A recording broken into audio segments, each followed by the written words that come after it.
जय श्री कृष्ण दोस्तों, आपका स्वागत है अपने चैनल के टीवी स्टोरी में। आज हम लेकर आए हैं 5 निकम्मे भाइयों की कहानी। अगर आपको यह कहानी पसंद आए तो कृपया वीडियो को लाइक करें, चैनल को सब्सक्राइब करें और बेल आइकन को जरूर दबाएं। तो चलिए दोस्तों, कहानी की ओर बढ़ते हैं। शहर के सबसे पुराने और मशहूर परिवारों में से एक था चौधरी परिवार।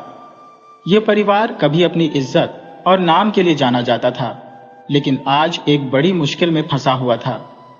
चौधरी सुजान सिंह, जो इस परिवार के मुखिया थे, उनका देहांत हो चुका था। उनके जाने के बाद अब सबसे बड़ा सवाल यह था कि उनकी बड़ी संपत्ति का क्या होगा। उनके 5 बेटे थे, लेकिन पांचों ही निकम्मे थे।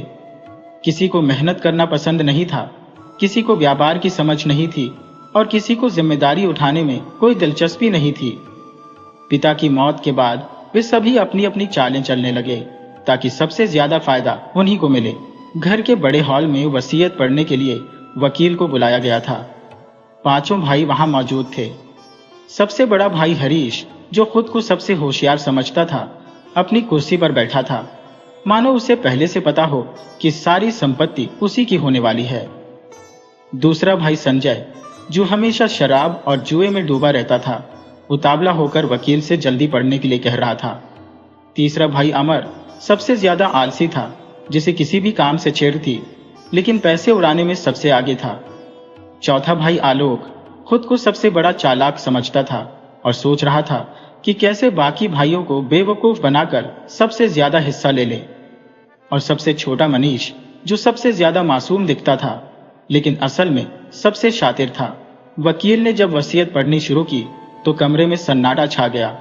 सुजान सिंह ने अपनी वसीयत में लिखा था कि उनकी संपत्ति को 5 हिस्सों में बराबर बांटा जाएगा, लेकिन एक शर्त थी।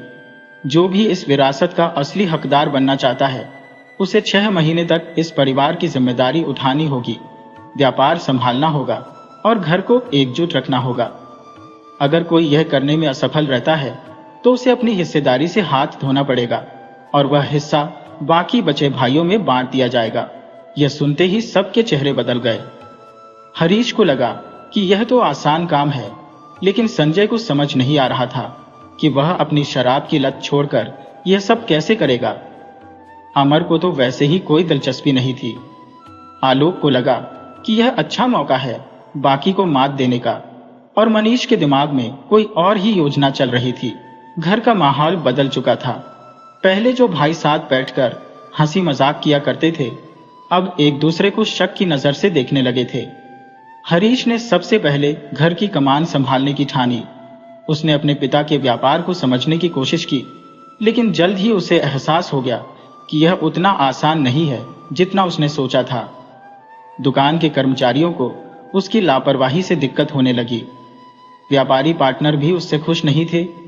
1 हफ्ते के अंदर ही व्यापार में घाटा दिखने लगा। हरीश को समझ नहीं आ रहा था कि क्या करें। उधर संजय ने दिखाने के लिए तो शराब छोड़ने का नाटक किया, लेकिन वह चोरी छिपे पीता रहा। उसे व्यापार की कोई समझ नहीं थी, इसलिए उसने कर्मचारियों की मर्जी पर सब छोड़ दिया। वह सोच रहा था कि किसी तरह से अपने भाइयों को रास्ते से हटाकर खुद मालिक बन जाए। इसी दौरान उसने आलोक से दोस्ती कर ली। आलोक को भी एक साथी चाहिए था जो उसकी चालों में उसका साथ दे सके। दोनों ने मिलकर हरीश और अमर को नीचा दिखाने की साजिशें शुरू कर दी। अमर को इन सब बातों से कोई फर्क नहीं पड़ रहा था। वह अपने कमरे में बैठा दिन भर आराम करता और सोचता कि 6 महीने बाद वैसे भी कोई ना कोई उसे कुछ हिस्सा दे ही देगा। उसे पूरा भरोसा था कि हरीश और संजय आपस में लड़ते झगड़ते सब बर्बाद कर देंगे और आखिर में उसे भी कुछ ना कुछ मिल ही जाएगा। मनीष, जो सबसे छोटा था, वह चुपचाप सब देख रहा था। वह जानता था कि बाकी चारों भाई आपस में लड़कर खुद को बर्बाद कर देंगे और अंत में सारा हिस्सा उसे मिल सकता है। उसने बाहर से खुद को मासूम दिखाने की पूरी कोशिश की, लेकिन असल में वह सबसे बड़ी चाल चलने की तैयारी कर रहा था। इसी बीच एक बड़ा हादसा हुआ। घर की गुप्त तिजोरी से पिता की पुरानी जायदाद के कागजात गायब हो गए। किसी को समझ नहीं आ रहा था कि यह कैसे हुआ। चारों भाई एक दूसरे पर शक करने लगे। हरीश ने संजय पर आरोप लगाया, संजय ने आलोक को दोषी ठहराया, अमर ने साफ कह दिया कि उसे इस सब से कोई मतलब नहीं। और मनीष ने हमेशा की तरह मासूमियत से कहा कि उसे कुछ नहीं पता। अब यह राज कौन खोलेगा? क्या सच में इन पांचों में से किसी एक ने कागजात चुराए थे या कोई और इस खेल में शामिल था? वसीयत की शर्तों के ऐलान के बाद चौधरी परिवार में हलचल मच गई थी। पांचों भाइयों ने इसे अपनी अपनी तरह से लिया, लेकिन सबसे ज्यादा चिंता उन्हें इस बात की थी कि आखिर कौन इस जिम्मेदारी को निभा पाएगा। हरीश ने खुद को सबसे आगे रखने की ठानी थी। संजय अपने तरीके से बाजी मारने की सोच रहा था। अमर को अभी भी कोई दिलचस्पी नहीं थी। आलोक अपने दिमाग से चालें चल रहा था और मनीष चुपचाप सब देख रहा था। लेकिन असल में सबसे बड़ा खेल वही खेलने वाला था। तिजोरी से जमीन जायदाद के कागजात गायब होने के बाद घर में माहौल और भी बिगड़ चुका था। पांचों भाई एक दूसरे पर शक कर रहे थे। हरीश ने साफ कहा कि यह काम संजय का ही हो सकता है, क्योंकि वह हमेशा शराब और जुए में डूबा रहता था और पैसों की सबसे ज्यादा जरूरत भी उसी को थी। संजय ने इस आरोप का गुस्से में जवाब देते हुए आलोक पर उंगली उठा दी, क्योंकि उसे आलोक की चालाकी पर कभी भरोसा नहीं था। आलोक ने पलटकर कह दिया कि अमर सबसे आलसी है और अगर वह इस खेल में जीतना चाहता है तो बिना मेहनत के सबसे आसान तरीका यही है कि कागजात गायब कर दिए जाए। अमर ने हंसते हुए कहा कि उसे इस सब से कोई मतलब ही नहीं, लेकिन मनीष की चुप्पी पर सबको शक हुआ। वह सबसे छोटा था और मासूमियत से यह कहकर निकल गया कि उसने कुछ नहीं किया, लेकिन सच्चाई इससे कहीं ज्यादा गहरी थी। आलोक ने संजय के साथ मिलकर एक चाल चली। उसने संजय को समझाया कि अगर वे हरीश और अमर को पूरी तरह बेवकूफ बना दें तो आधी से ज्यादा जायदाद उन दोनों को मिल सकती है। संजय को यह योजना समझ में आ गई। उन्होंने घर में यह अफवाह फैला दी कि कागजात किसी नौकर ने चुराए होंगे, ताकि घर में हंगामा हो और असली चोर पर किसी का ध्यान ही न जाए। हरीश और अमर इस बात को सच मान भी गए, लेकिन मनीष चुपचाप सब देख रहा था। उसे समझ आ रहा था कि यह सब संजय और आलोक की चालबाजी है। इस बीच मनीष ने एक और चाल चली। उसने घर के पुराने नौकर रामलाल को अपने पक्ष में कर लिया। रामलाल इस घर में वर्षों से काम कर रहा था और पिता सुजान सिंह के सबसे वफादार लोगों में से एक था। मनीष ने उससे धीरे धीरे दोस्ती बढ़ाई और जानकारी जुटानी शुरू की। एक रात रामलाल ने मनीष को बताया कि उसने आलोक को देर रात तिजोरी के पास जाते देखा था। ये सुनकर मनीष के चेहरे पर एक हल्की मुस्कान आ गई। अब मनीष ने धीरे धीरे आलोक के खिलाफ चालें चलनी शुरू कर दी। उसने हरीश को यह यकीन दिलाने की कोशिश की कि असली गुनहगार आलोक ही है, और इसके लिए उसने कुछ सबूत भी इकट्ठा किए। मनीष ने चुपके से आलोक के कमरे में जाकर तिजोरी की डुप्लीकेट चाबी खोजने की कोशिश की। कई दिनों की मेहनत के बाद आखिरकार उसे आलोक की अलमारी में एक संदिग्ध चाबी मिल गई। अब मनीष के पास सबूत था, लेकिन वह इसे तुरंत इस्तेमाल नहीं करना चाहता था। उसने सोचा कि पहले आलोक को पूरी तरह से फंसने दिया जाए, फिर आखिरी वार किया जाएगा। उधर संजय ने आलोक पर भरोसा करके बहुत बड़ी गलती कर दी थी। आलोक का असली मकसद तो संजय को भी धोखा देना था। उसने पहले ही ठान लिया था कि सही समय आने पर संजय को भी किनारे कर देगा। वह अकेले ही सारा पैसा और संपत्ति हासिल करना चाहता था। इस बीच आलोक ने धीरे धीरे हरीश के कर्मचारियों को पैसे देकर अपनी ओर कर लिया, ताकि हरीश व्यापार में पूरी तरह असफल हो जाए। हरीश ने जब देखा कि उसके कर्मचारी उसकी बात नहीं सुन रहे और व्यापार लगातार घाटे में जा रहा है, तो वह पूरी तरह बौखला गया। अमर, जो इन सब चीजों में ज्यादा दिलचस्पी नहीं लेता था, उसने सोचा कि अगर सब कुछ यूं ही चलता रहा तो आखिर में कुछ भी नहीं बचेगा। इसलिए उसने खुद को इस खेल में शामिल करने की सोची, लेकिन उसका तरीका सबसे अलग था।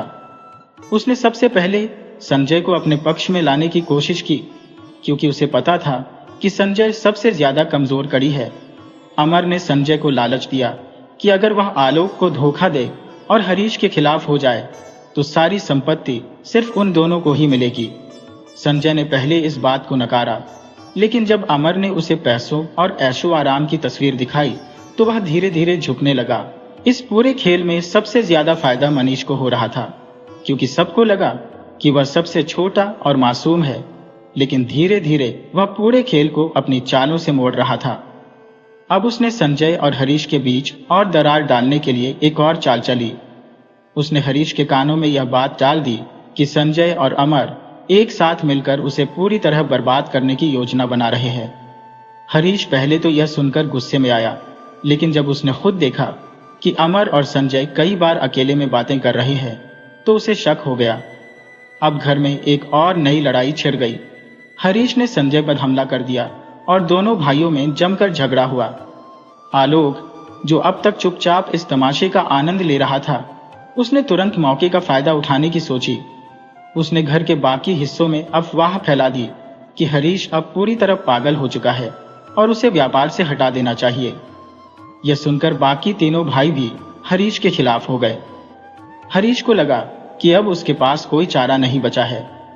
वह कुछ दिनों के लिए घर छोड़कर चला गया, लेकिन यह उसकी सबसे बड़ी गलती थी।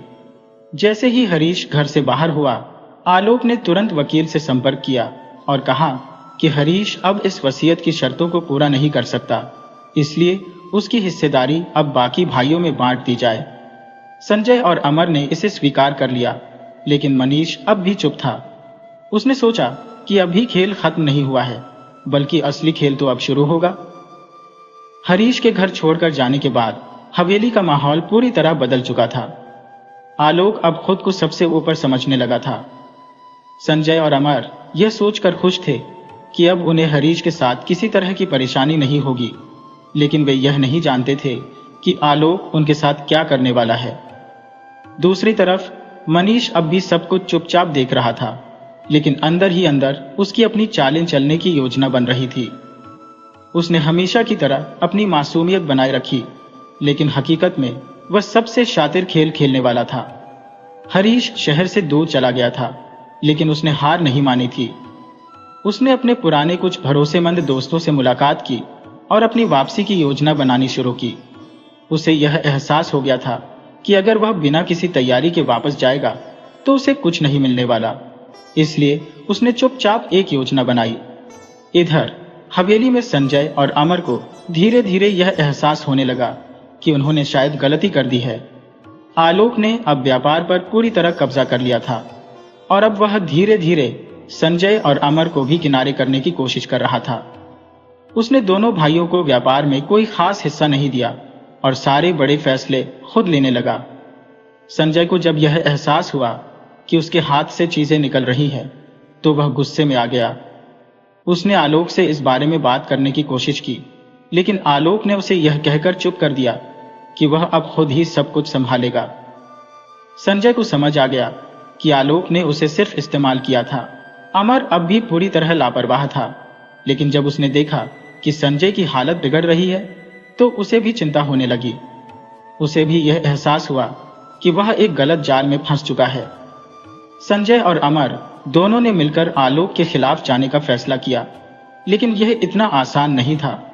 आलोक अब पूरी तरह ताकतवर हो चुका था और उसके पास हवेली के सारे दस्तावेज भी थे। इसी बीच मनीष ने अपनी चालें तेज कर दी। उसने चुपचाप संजय और अमर को आपस में लड़वाने की योजना बनाई।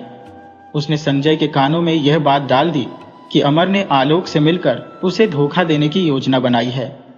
संजय को पहले इस पर यकीन नहीं हुआ, लेकिन जब मनीष ने उसे कुछ झूठे सबूत दिखाए तो संजय को पूरा भरोसा हो गया कि अमर ही असली गद्दार है। संजय अब पूरी तरह अमर के खिलाफ हो चुका था और उसने तय किया कि वह जल्द ही उससे बदला लेगा। आलोक इस सब तमाशे का मजा ले रहा था, लेकिन उसे यह अंदाजा नहीं था कि मनीष धीरे धीरे उसे भी फंसाने की तैयारी कर रहा था। मनीष ने हवेली के पुराने कर्मचारियों से दोस्ती कर ली और उनसे सारी अंदरूनी जानकारी लेना शुरू कर दिया। उसे पता चला कि आलोक ने कई गैर कानूनी सौदे किए हैं और अगर यह सब बाहर आ गया तो वह बर्बाद हो जाएगा। हरीश इस बीच वापस आने की योजना बना चुका था। उसने चुपचाप अपने वकील से मुलाकात की और कानूनी तौर पर अपनी हिस्सेदारी बचाने के लिए जरूरी दस्तावेज इकट्ठा किए। फिर वह एक रात अचानक हवेली लौट आया। उसकी वापसी ने सबको चौंका दिया। संजय और अमर को लगा कि अब उनका खेल खत्म हो गया है, लेकिन सबसे ज्यादा परेशानी आलोक को हुई। उसे डर था कि अगर हरीश ने अपना दावा ठोक दिया तो उसकी मेहनत पर पानी फिर जाएगा। हरीश ने आते ही सबको चैलेंज किया कि वह अपनी जायदाद का हिस्सा लेकर रहेगा। आलोक ने उसे रोकने की कोशिश की, लेकिन इस बार हरीश ने पूरी तैयारी कर रखी थी। उसने कोर्ट के दस्तावेज दिखाए जिनमें यह साफ था कि अगर उसे जायदाद में उसका हिस्सा नहीं मिला तो कानूनी कार्रवाई होगी। आलोक को समझ आ गया कि मामला अब उसके हाथ से बाहर निकल रहा है। इस बीच मनीष ने अपने सबसे बड़े दांव खेलने की सोची। उसने संजय और अमर को आपस में इतनी नफरत से भर दिया कि दोनों एक दूसरे के दुश्मन बन गए। संजय ने अमर पर हमला करने की कोशिश की और घर में जबरदस्त लड़ाई छिड़ गई। इसी मौके का फायदा उठाकर मनीष ने चुपचाप एक जरूरी दस्तावेज चोरी कर लिया, जो यह साबित करता था कि आलोक ने हवेली के कागजात फर्जी तरीके से अपने नाम करवाए थे। अब मनीष के पास वह आखिरी सबूत था जिससे वह आलोक को पूरी तरह से बर्बाद कर सकता था, लेकिन उसने अब भी इसे किसी को नहीं दिखाया। वह इंतजार कर रहा था सही मौके का, जब वह सबके सामने यह खुलासा करेगा और खुद को सबसे ऊपर साबित करेगा। हरीश ने आलोक को चुनौती दी कि अगर उसमें हिम्मत है तो वह ईमानदारी से सब कुछ साबित करे, लेकिन आलोक के पास कोई ठोस जवाब नहीं था। इसी बीच संजय और अमर की दुश्मनी इतनी बढ़ गई कि दोनों ने घर छोड़ने का फैसला कर लिया। आलोक अब पूरी तरह अकेला रह गया था। अब सबसे बड़ा सवाल यह था कि आखिर मनीष कब और कैसे अपने असली इरादे सबके सामने लाएगा। क्या हरीश अपनी जायदाद वापस ले पाएगा और आलोक, जो अब तक सबसे चालाक बन रहा था, क्या वह मनीष के जाल में फंसेगा? हरीश की वापसी के बाद हवेली में हड़कंप मच गया था। आलोक, जो खुद को सबसे ताकतवर समझ रहा था, अब पहली बार घबराया हुआ नजर आ रहा था। संजय और अमर पहले ही आपस में लड़कर कमजोर हो चुके थे और मनीष अपनी चालें तेज कर रहा था। हरीश ने खुलकर ऐलान कर दिया कि अब वह अपना हिस्सा लेकर ही रहेगा, चाहे कुछ भी हो जाए। आलोक ने हरीश को धमकाने की कोशिश की, लेकिन इस बार हरीश किसी भी तरह से दबने वाला नहीं था। उसने कानूनी दस्तावेज दिखाए जिससे यह साबित हो गया कि हवेली में उसकी हिस्सेदारी वैध थी। संजय और अमर, जो पहले हरीश के खिलाफ थे, अब समझ चुके थे कि असली खेल आलोक ने खेला था, लेकिन अब हालात ऐसे हो गए थे कि वे हरीश के साथ भी नहीं जा सकते थे। इसी बीच मनीष चुपचाप सब कुछ देख रहा था। उसने अपनी चालें पहले ही बिछा रखी थी और अब वह उस मौके का इंतजार कर रहा था जब सब कमजोर पड़ जाए और वह एक झटके में पूरे खेल को अपने हाथ में ले ले। उसे पता था कि हरीश मजबूत इरादों वाला है, लेकिन उसके पास भी एक कमजोरी थी, उसका गुस्सा। मनीष को बस इतना करना था कि हरीश को गुस्से में लाकर उसे कोई ऐसी गलती करवा दे जिससे उसका पूरा दावा कमजोर हो जाए। आलोक ने अपनी तरफ से बचने की पूरी कोशिश की। उसने हवेली के पुराने नौकरों को पैसों का लालच देकर अपने पक्ष में करने की योजना बनाई। कुछ लोग लालच में आ भी गए, लेकिन कुछ ऐसे भी थे जो अब तक हरीश के प्रति वफादार थे। हरीश को जैसे ही यह बात पता चली, उसने हवेली में अपना दबदबा दिखाना शुरू कर दिया। उसने साफ कह दिया कि अब कोई भी गलत तरीके से काम नहीं करेगा और जो कोई भी आलोक की मदद करेगा वह खुद को इसके अंजाम के लिए तैयार रखे। आलोक को अब समझ आ गया था कि हरीश को सीधे हराना मुश्किल है, इसलिए उसने एक और चाल चली। उसने कुछ गुंडों को बुलाया और उन्हें आदेश दिया कि वे हरीश को डराने के लिए हमला करें। रात के अंधेरे में जब हरीश अकेला था तभी उस पर हमला हुआ, लेकिन हरीश कोई कमजोर इंसान नहीं था। उसने बहादुरी से लड़ाई की और गुंडों को भगा दिया। लेकिन इस घटना के बाद हरीश को एहसास हो गया कि आलोक अब किसी भी हद तक जा सकता है। इस सब के बीच मनीष धीरे धीरे अपनी अगली चाल की तरफ बढ़ रहा था। उसने चोरी से हवेली के कागजात हासिल कर लिए थे और अब उसके पास वह सबूत था जिससे वह आलोक को पूरी तरह से खत्म कर सकता था। लेकिन उसने अभी तक किसी को कुछ नहीं बताया। वह सही मौके का इंतजार कर रहा था। संजय और अमर अब पूरी तरह से अलग थलग पड़ चुके थे। दोनों को यह एहसास हो चुका था कि उन्होंने बहुत बड़ी गलती कर दी है। उन्होंने जब आलोक से अपने हिस्से की बात की तो आलोक ने साफ मना कर दिया। संजय को गुस्सा आ गया और उसने आलोक को धमकी दी कि वह उसे बर्बाद कर देगा, लेकिन आलोक को इस बात से कोई फर्क नहीं पड़ा। अब संजय और अमर के पास कोई रास्ता नहीं बचा था। हरीश अब पूरी तरह से तैयार था कि वह कानूनी रूप से हवेली वापस ले। उसने अपने वकील से बात की और अगली सुनवाई की तारीख तय करवाई। यह सुनवाई बहुत महत्वपूर्ण होने वाली थी, क्योंकि अगर हरीश जीत जाता तो आलोक को हवेली छोड़नी पड़ती। आलोक अब डर चुका था, लेकिन उसने हार नहीं मानी। उसने मनीष को अपने साथ मिलाने की कोशिश की। आलोक को लगता था कि मनीष मासूम और कमजोर है और उसे आसानी से अपने पक्ष में किया जा सकता है, लेकिन वह नहीं जानता था कि मनीष ही असली खिलाड़ी था। मनीष ने आलोक को भरोसा दिलाया कि वह उसकी मदद करेगा और बदले में आलोक ने उसे कुछ पैसे देने की पेशकश की। मनीष ने यह दिखाया कि वह आलोक का साथ देने के लिए तैयार है, लेकिन असल में वह उसकी हर चाल पर नजर रख रहा था। जब सुनवाई का दिन आया तो सभी लोग कोर्ट में मौजूद थे।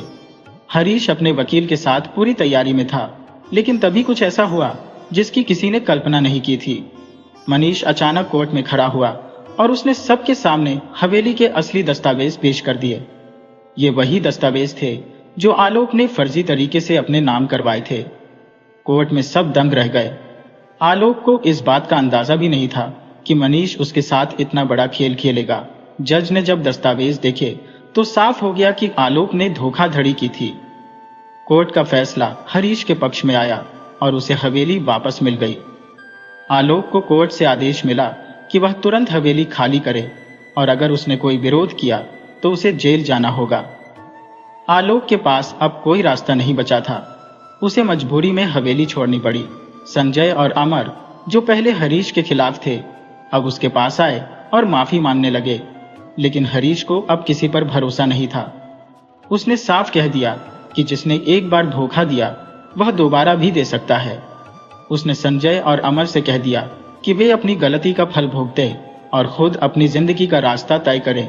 अब हवेली पूरी तरह से हरीश के कब्जे में थी, लेकिन असली सवाल यह था कि मनीष ने यह सब क्यों किया। क्या उसने यह सब हरीश की मदद के लिए किया था या उसके पीछे कोई और योजना थी? मनीष के चेहरे पर एक रहस्यमयी मुस्कान थी। वह बिना कुछ कहे वहां से चला गया, लेकिन उसकी आंखों में ऐसा कुछ था जो यह बताता था कि खेल अभी खत्म नहीं हुआ है। हरीश को अपनी जीत पर खुशी तो थी, लेकिन वह जानता था कि कहानी अभी पूरी नहीं हुई है। मनीष ने आखिर तक अपने इरादे किसी पर जाहिर नहीं किए थे और यह बात हरीश को बेचैन कर रही थी। अब सबसे बड़ा सवाल यह था कि मनीष के असली इरादे क्या थे। क्या वह सिर्फ आलोक को हटाना चाहता था या उसकी कोई और योजना थी? और क्या हरीश को अब भी इस खेल में कोई नया खतरा था? हवेली पर हरीश का कब्जा हो चुका था, लेकिन माहौल में अब भी एक अजीब सी बेचैनी थी। आलोक हार चुका था। संजय और अमर अब हरीश के सामने झुक चुके थे और मनीष, वह अब भी एक रहस्य बना हुआ था। हरीश जानता था कि खेल पूरी तरह खत्म नहीं हुआ है। उसे यह बात परेशान कर रही थी कि मनीष ने इतनी चालाकी से सब कुछ क्यों किया। अगर वह चाहता तो पहले ही सच बता सकता था, लेकिन उसने आखिर तक इंतजार किया। मनीष अब भी चुप था। वह हवेली में घूमता, कुछ सोचता रहता और बस मुस्कुराता। हरीश ने उससे सीधे सवाल किया, मनीष, तुमने आखिर यह सब क्यों किया? तुम्हारा असली मकसद क्या था? मनीष मुस्कुराया और बोला, भैया, कुछ सवालों के जवाब वक्त खुद देता है। सही समय आने पर तुम्हें सब समझ आ जाएगा। हरीश इस जवाब से संतुष्ट नहीं था, लेकिन उसने मनीष को ज्यादा नहीं टोका। उसे लगा कि शायद मनीष अब कुछ अच्छा ही करेगा। लेकिन हवेली में एक अजीब सी हलचल थी। पुराने नौकर फुसफुसा रहे थे कि मनीष के इरादे सही नहीं लग रहे। संजय और अमर भी मनीष की हरकतों से घबराए हुए थे। एक रात हवेली में कुछ अजीब हुआ। मनीष अचानक गायब हो गया। किसी को समझ नहीं आया कि वह कहाँ गया। आलोक पहले ही हारकर हवेली छोड़ चुका था। संजय और अमर अब भी सोच में पड़े थे, लेकिन हरीश को समझ नहीं आ रहा था कि मनीष कहाँ चला गया। कई घंटे बीत गए, लेकिन मनीष का कोई पता नहीं चला। फिर आधी रात को हवेली के पुराने तहखाने से एक अजीब सी आवाजें आने लगी। हरीश ने हिम्मत करके तहखाने का दरवाजा खोला। अंदर घुप अंधेरा था, लेकिन जैसे ही उसने दिया जलाया, वह चौंक गया। मनीष वहां बैठा था, लेकिन उसके चारों ओर बिखरे हुए थे कई पुराने दस्तावेज, कुछ धूल भरे संदूक और एक तिजोरी। मनीष ने हरीश की ओर देखा और कहा, आगे भैया, अब देखो असली खेल। हरीश कुछ समझ पाता इससे पहले ही मनीष ने एक पुराना दस्तावेज उसके सामने रख दिया। हरीश ने उसे पढ़ा और उसके पैरों तले जमीन खिसक गई। यह दस्तावेज बताता था कि हवेली सिर्फ भाइयों की नहीं थी। यह संपत्ति उनके दादाजी ने उनके पिता को दी थी, लेकिन उसमें एक शर्त थी अगर भाइयों ने आपस में लड़ाई की तो यह संपत्ति किसी और को मिल जाएगी। हरीश को अचानक सब समझ में आने लगा। मनीष ने जानबूझकर सबको आपस में लड़वाया था ताकि हवेली के असली दस्तावेज सामने आए। अगर वे पहले ही मिल जाते तो शायद कोई भी इस शर्त को नहीं जान पाता। हरीश को गुस्सा भी आ रहा था और अचरज भी हो रहा था।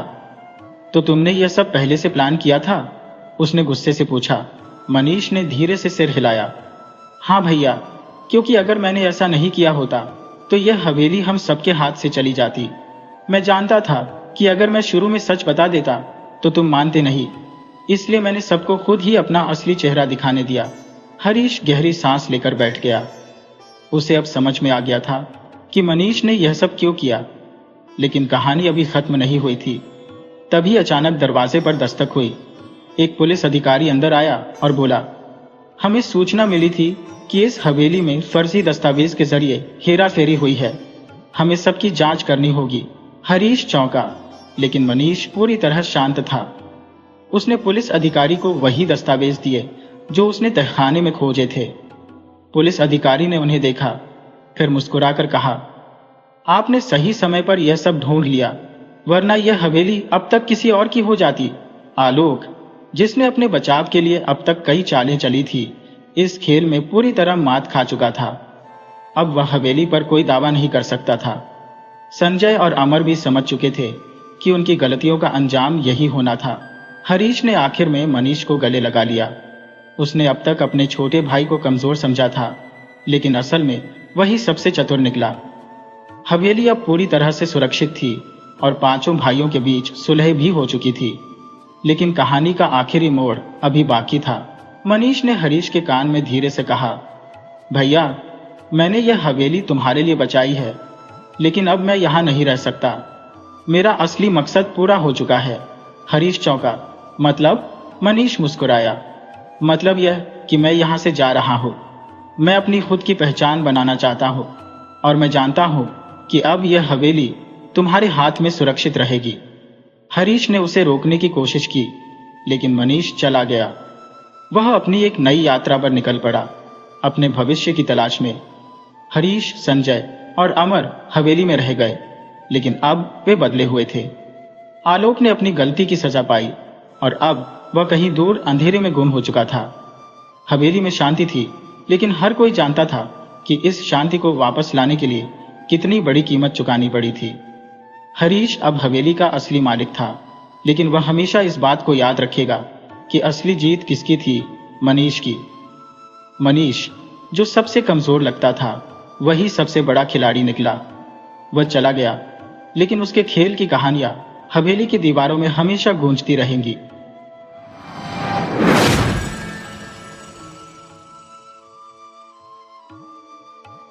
ये बात बहुत ही पुरानी है, जब एक छोटे से नगर में एक साधु रहता था। साधु महाराज के ज्ञान के आसपास के इलाकों में खूब चर्चे थे। वह साधु महाराज बहुत ही ज्ञानी थे। उनके पास लोग बहुत दूर दूर से आते, जिससे कि वह साधु महाराज से अपनी समस्याओं का हल करवा सकें।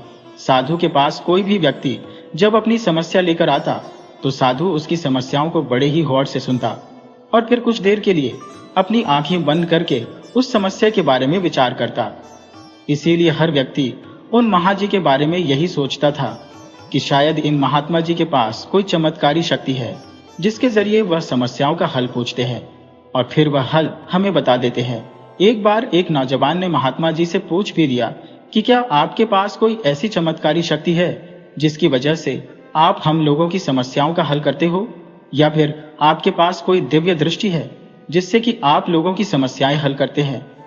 नौजवान की बात सुनकर साधु मुस्कुराने लगा, लेकिन उसने कोई जवाब नहीं दिया। कुछ दिनों के बाद उस नगर में एक बड़ी ही अजीब सी घटना घटी। उस नगर में एक बूढ़ी औरत रहती थी जो कि अपने घर में बिल्कुल अकेली ही थी। उसका इस दुनिया में कोई नहीं था। उसी नगर से 4 आदमी अपने घर की तरफ जा रहे थे। वे चारों आदमी किसी दूसरे नगर में व्यापार से पैसे कमाकर अपने गांव जा रहे थे। वे चारों पैदल ही जा रहे थे, क्योंकि उनके पास आने जाने के लिए कोई साधन नहीं था। उन चारों ने अपना अपना धन अपनी अपनी पोटलियां में रखा हुआ था। तब उनमें से एक आदमी कहने लगा, मित्रों, अगर हम इस तरह से अपना धन अलग अलग रखेंगे तो हमारा पैसा चोरी हो सकता है। क्यों ना हम अपना सारा धन एक ही पोटली में रख दें, जिससे कि हम चारों उस पोटली का ध्यान रख सकेंगे और इस तरह से हमारा धन सुरक्षित भी रहे। जब हम लोग अपने गांव पहुंच जाएंगे तो इसमें से अपना अपना हिस्सा निकाल लेंगे। बाकी तीनों आदमियों ने उसकी बात मान ली और फिर सबने अपना धन एक ही पोटली में रख दिया। इसके बाद वे लोग अपने अपने गांव की तरफ बढ़ने लगे। चलते चलते काफी समय बीत गया और अब रात होने वाली थी, तो उन्हें रास्ते में एक घर दिखाई दिया। इस घर में वही बूढ़ी औरत रहती थी। अब रात भी हो चुकी थी, तो उन चारों दोस्तों को रात बिताने के लिए किसी जगह की आवश्यकता थी। इसलिए उन चारों ने मिलकर यह योजना बनाई कि वह आज रात इसी घर में रहेंगे और वह चारों उस घर के बाहर गए। उन्होंने दरवाजा खटखटाया। दरवाजा खुला तो अंदर से एक बूढ़ी औरत बाहर आई। उनमें से एक आदमी ने बड़ी ही विनम्रता से उस बूढ़ी औरत से कहा, अम्मा, हम लोग अपने घर की तरफ जा रहे थे, लेकिन रास्ते में ही रात हो गई, तो इस वक्त हम सफर नहीं कर सकते।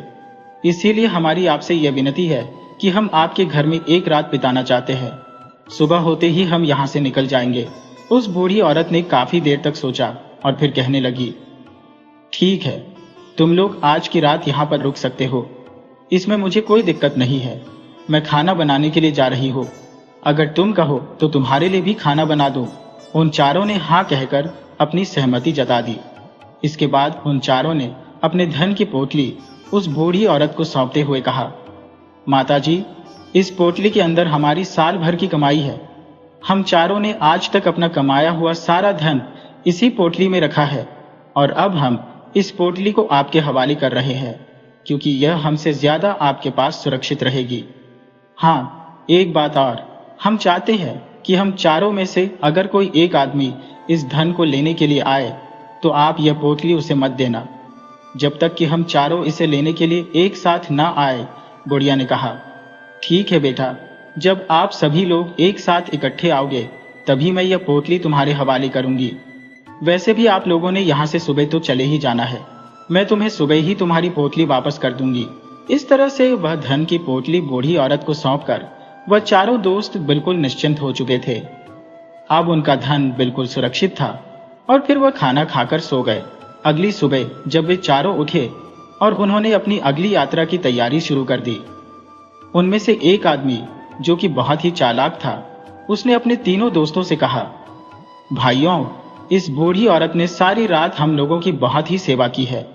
हमें इतना अच्छा खाना खिलाया, सोने के लिए अच्छी जगह दी, रात बिताने के लिए अपना मकान दिया और हम लोगों ने इसके लिए कुछ भी नहीं किया।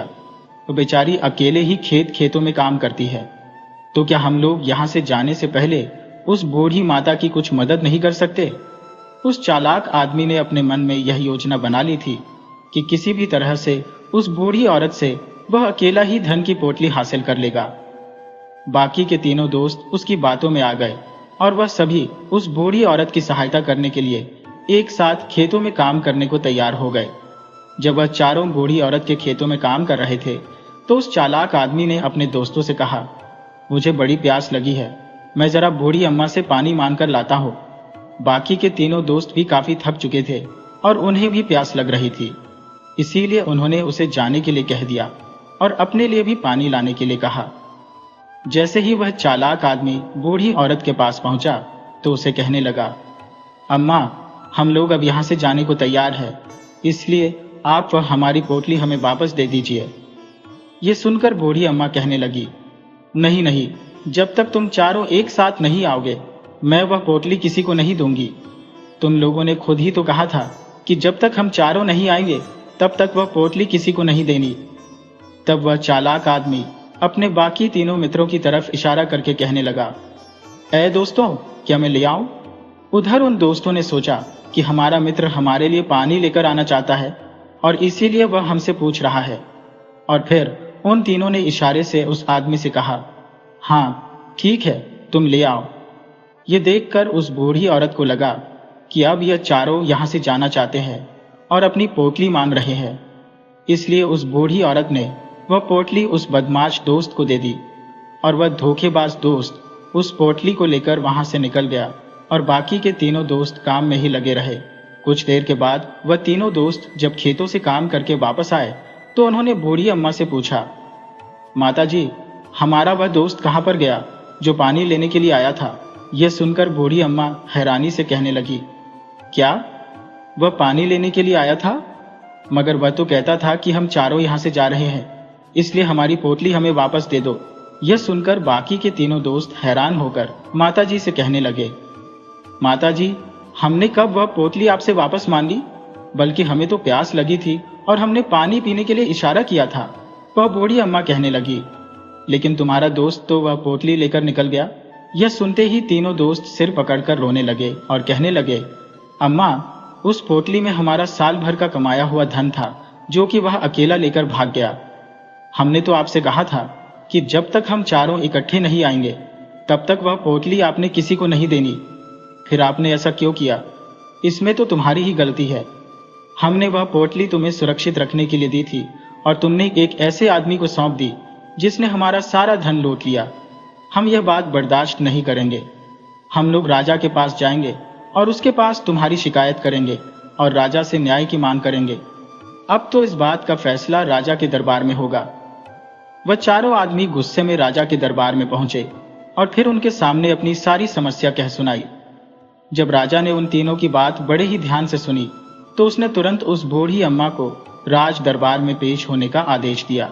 उसी समय सैनिकों ने बूढ़ी औरत को राज दरबार में पेश किया तो राजा ने भरे दरबार में उस बूढ़ी औरत को दोषी करार दे दिया और कहने लगा, तुम्हें वह पोटली उस अकेले आदमी को नहीं देनी चाहिए थी। जब उन्होंने तुमसे कहा था कि जब तक वह लोग एक साथ उस पोटली को लेने के लिए नहीं आएंगे तब तक तुम वह धन किसी को नहीं दोगी। इसलिए गलती तुम्हारी है और तुमको इनका जुर्माना भरना पड़ेगा। तुम्हें इनका धन वापस लौटाना पड़ेगा। राजा का आदेश सुनकर बूढ़ी औरत फूट फूट कर रोने लगी और राजा से सहायता की गुहार लगाने लगी। वह कहने लगी, राजन, मैं तो एक बूढ़ी औरत हूँ। मेरे पास तो इतना धन नहीं है और ना ही मेरे घर में कोई ऐसा है जो धन कमाता हो। इसलिए मैं इन लोगों का धन वापस नहीं कर पाऊंगी। मैं तो अकेली और बेसहारा बूढ़ी औरत हूँ। आप मेहरबानी करके मुझ पर दया कीजिए। पर राजा ने उस बूढ़ी औरत की एक बात ना सुनी। वह बेचारी रोती रोती अपने घर की तरफ चल पड़ी। वह सोच रही थी कि आखिर मैं इतना धन कहाँ से लेकर आऊंगी और किस तरह से मैं उन लोगों का धन वापस करूंगी। मेरे पास तो इतना धन है ही नहीं। अब मैं क्या करूं, कहाँ जाऊं? अगर मैंने उन लोगों का धन वापस नहीं किया तो राजा मुझे कारागार में डाल देगा। वैसे गलती तो मेरी है। जब उन चारों ने मुझसे कहा था कि जब तक वह चारों एक साथ नहीं आएंगे तब तक वह पोटली किसी को नहीं देनी, फिर भी मैंने वह पोटली उस अकेले आदमी को दे दी। इसमें गलती तो सचमुच मेरी है। यह सोचते हुए वो रोने लगी और अपने घर की तरफ जाने लगी। तभी रास्ते में उस औरत को वह साधु मिल गए जो उस नगर के सभी लोगों की समस्याओं का हल बताते थे। साधु ने बूढ़ी औरत से पूछा, क्या हुआ, तुम रो क्यों रही हो? उस औरत ने सारी बात महात्मा जी को सच सच बता दी और कहने लगी, महाराज, इसमें तो गलती मेरी ही थी। उन चारों लोगों ने तो पहले ही कहा था कि जब तक वे चारों एक साथ ना आए तब तक वह पोटली किसी को नहीं देनी। लेकिन मेरी ही अकल मारी गई थी जो मैंने वह पोटली उस एक आदमी को दे दी और वह उन सभी का धन लेकर वहां से भाग गया। अब मुझे यह बात समझ नहीं आ रही कि मैं वह सारा धन कहां से लाकर उन्हें दूं, कहां से इतना पैसा इकट्ठा करूं। मेरे पास तो इतना धन है ही नहीं और राजा ने तो यह आदेश दे दिया है कि मुझे उनका सारा धन वापस करना पड़ेगा, नहीं तो वह मुझे कारागार में डाल देगा। तब महात्मा जी उस औरत से कहने लगे, पहले तुम शांत हो जाओ, मैं कोई ना कोई रास्ता जरूर निकालूंगा। इतना कहकर वह संत वहीं पर बैठ गए। कुछ देर के लिए उन्होंने आंखें बंद कर ली और फिर उस बूढ़ी औरत से कहने लगे, बहन, तुमने जो किया उसमें तुम्हारी कोई गलती नहीं, बल्कि राजा का फैसला ही गलत है। महात्मा जी की बात सुनकर वह बूढ़ी औरत चुप हो गई और सोचने लगी कि आखिर राजा का यह फैसला गलत कैसे हो सकता है। राजा तो सबके साथ न्याय करता है, वह तो किसी का बुरा नहीं चाहता, तो फिर आखिर राजा गलत फैसला कैसे कर सकता है। साधु और बूढ़ी औरत की बातें आसपास खड़े लोग भी सुन रहे थे और वे भी हैरान थे कि ऐसा भला कैसे हो सकता है। वे लोग आपस में बातें करने लगे कि राजा ने तो बिल्कुल ठीक फैसला दिया है, इस बूढ़ी औरत की ही गलती है। इसके बाद साधु ने उस बूढ़ी औरत से कहा, तुम जाओ और राज दरबार में जाकर राजा से यही कह दो कि उनका फैसला गलत है और सही फैसला क्या है, गलत क्या है। इसका फैसला मैं करूंगा। पहले तो बूढ़ी औरत की यह हिम्मत ही नहीं हुई कि वह भरे दरबार में जाकर राजा से यही कह सके कि राजा का फैसला गलत है, पर जैसे तैसे करके उसने हिम्मत जुटाई और वापस राजा के दरबार में पहुंच गई। कांपती हुई आवाज में उसने कहा, हे राजन, आपने जो फैसला किया है वह बिल्कुल गलत है। इतना कहकर उसने सारी बात राजा को सच सच बता दी। उस बूढ़ी औरत की बात सुनकर राजा को क्रोध आ गया और वो कहने लगा, वो महात्मा जी जिसने मेरे फैसले को गलत कहा है, क्या उन्हें नहीं लगता कि मैंने सही फैसला लिया है? मैं तो हर रोज कई फैसले लेता हूं। आज तक मुझे किसी ने यह बात नहीं कही कि मेरा फैसला गलत है। वो महात्मा जी यहाँ पर आकर मुझे सही फैसला बताए, नहीं तो मैं उन्हें फांसी पर लटवा दूं। ये बात पूरे राज्य में फैल गई। सभी लोग यह जानने के लिए बेचैन थे कि आखिर वह साधु ऐसा कौन सा फैसला लेगा जो राजा के फैसले से भी ज्यादा उचित होगा, जिस फैसले से सभी को न्याय मिलेगा। राजा ने अपने सिपाहियों को तुरंत आदेश दिया कि जाकर उस संत को राजमहल में लाया जाए। सिपाही तुरंत महात्मा जी को लेकर दरबार में हाजिर हुए। वहां पर सभी लोग मौजूद थे और वह महात्मा जी के फैसले का इंतजार कर रहे थे। साधु को देखते ही राजा कहने लगा, महात्मा जी, आपको यह क्यों लगता है कि मैंने जो फैसला दिया है वह गलत है? इस बूढ़ी औरत ने यह वादा किया था कि वह चारों जब इकट्ठे पोटली लेने के लिए आएंगे तभी उनको पोटली दी जाएगी, लेकिन इसने अपना वादा तोड़ा। इसमें इसकी ही गलती है कि इसने उस एक अकेले आदमी को पोटली कैसे दे दी। इसीलिए मैंने यह फैसला दिया कि इस बूढ़ी औरत को उन चारों का धन वापस करना चाहिए। राजा की यह बातें सुनकर महात्मा जी ने बड़ी ही विनम्रता से कहा, हे राजन, आपके इस फैसले पर मैं आपसे कुछ कहना चाहता हूं। राजा ने कहा, तो ठीक है, कहिए आप क्या कहना चाहते हैं। साधु ने बड़ी शांति से राजा से कहा, जैसा कि वादा किया गया था कि धन की पोटली उन चारों को ही दी जाएगी, लेकिन अभी भी यह केवल 3 है। वो चौथा आदमी कहां पर है? इसीलिए आप इनसे कहिए कि यह तीनों यहां से वापस जाकर अपने चौथे साथी को लेकर आए, तभी इनका धन वापस किया जाएगा। बात भी यही तय हुई थी कि जब तक वे चारों इकट्ठे ना हो तब तक इनका धन वापस नहीं किया जाएगा, और अगर बूढ़ी औरत ने इन तीनों को धन वापस कर दिया तो अपना दिया हुआ वादा ये तोड़ देगी, और जो कि सही नहीं होगा। इसीलिए अगर आप चाहते हैं कि इनका धन इन्हें वापस किया जाए तो पहले इन लोगों से कहिए कि यह जाकर अपने चौथे साथी को यहाँ पर वापस लेकर आए। महात्मा जी की यह बात सुनकर राज दरबार में हर कोई बहुत ही खुश हुआ और सभी उस साधु महाराज की तारीफ करने लगे। राजा भी साधु के इस फैसले से पूरी तरह से सहमत था। उसने तुरंत साधु के सामने सिर झुकाया और हाथ जोड़कर उनसे कहने लगा, आपका फैसला बिल्कुल सही है। और पूरे दरबार में महात्मा जी की जय जयकार होने लगी। तब महात्मा जी ने अपने हाथ के इशारे से लोगों को शांत रहने के लिए कहा, और जैसे ही सभी लोग शांत हुए कि अचानक वहां पर एक आदमी आगे बढ़कर आया और कहने लगा, महात्मा जी, मुझे भी न्याय चाहिए। मैं भी एक फरियादी हूँ और मैं चाहता हूँ कि जैसे आपने इस बूढ़ी अम्मा के साथ न्याय किया है उसी तरह से आप मेरा भी न्याय कीजिए। उसकी बात सुनकर राजा ने फरियादी से कहा, तुम बिना डरे अपनी बात कह सकते हो। महात्मा जी तुम्हारे साथ भी बिल्कुल उचित न्याय करेंगे। और तब वह आदमी कहने लगा, महात्मा जी, ये बात 1 साल पुरानी है, जब मैंने किसी दूसरे नगर में जाकर व्यापार करने का फैसला किया था, लेकिन मेरे पास धन नहीं था और मैंने उस समय सेठ करोड़ी मल के पास जाकर कुछ रकम उधार लेने का फैसला किया। जब मैं और मेरी पत्नी दोनों एक साथ सेठ के घर पहुंचे, जब मैंने सेठ से उधार मांगा तो उसने कहा कि मुझे अपनी कोई बहुत ही बहुमूल्य वस्तु उसके पास गिरवी रखनी होगी, लेकिन मेरे पास तो गिरवी रखने के लिए कुछ भी नहीं था। तब सेठ ने मुझे यह सलाह दी कि मैं अपनी पत्नी को सेठ के पास गिरवी रख दूं, क्योंकि उसका कहना था कि इस तरह से मुझे रकम भी मिल जाएगी और मेरी पत्नी जो पीछे से अकेली रहेगी वह सेठ के घर में कामकाज कर दिया करेगी और इस तरह से उसका भी गुजारा हो जाएगा। मुझे सेठ की बात सही लगी और मैंने अपनी पत्नी सेठ को सौंप दी और 200 अशर्फियां उससे उधार ले ली। इसके बाद मैं दूसरे नगर में गया, जहां पर मेरी किस्मत ने मेरा साथ दिया और मैंने अनाज खरीदने और बेचने का व्यापार किया। भगवान की कृपा से मेरा धंधा अच्छा चल निकला और मैंने खूब पैसे कमाए।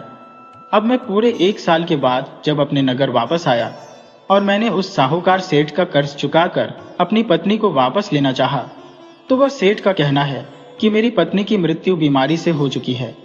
लेकिन मुझे सेठ की इस बात पर विश्वास नहीं है, क्योंकि मेरी पत्नी बिल्कुल स्वस्थ और तंदुरुस्त थी, उसे किसी तरह की कोई बीमारी नहीं थी।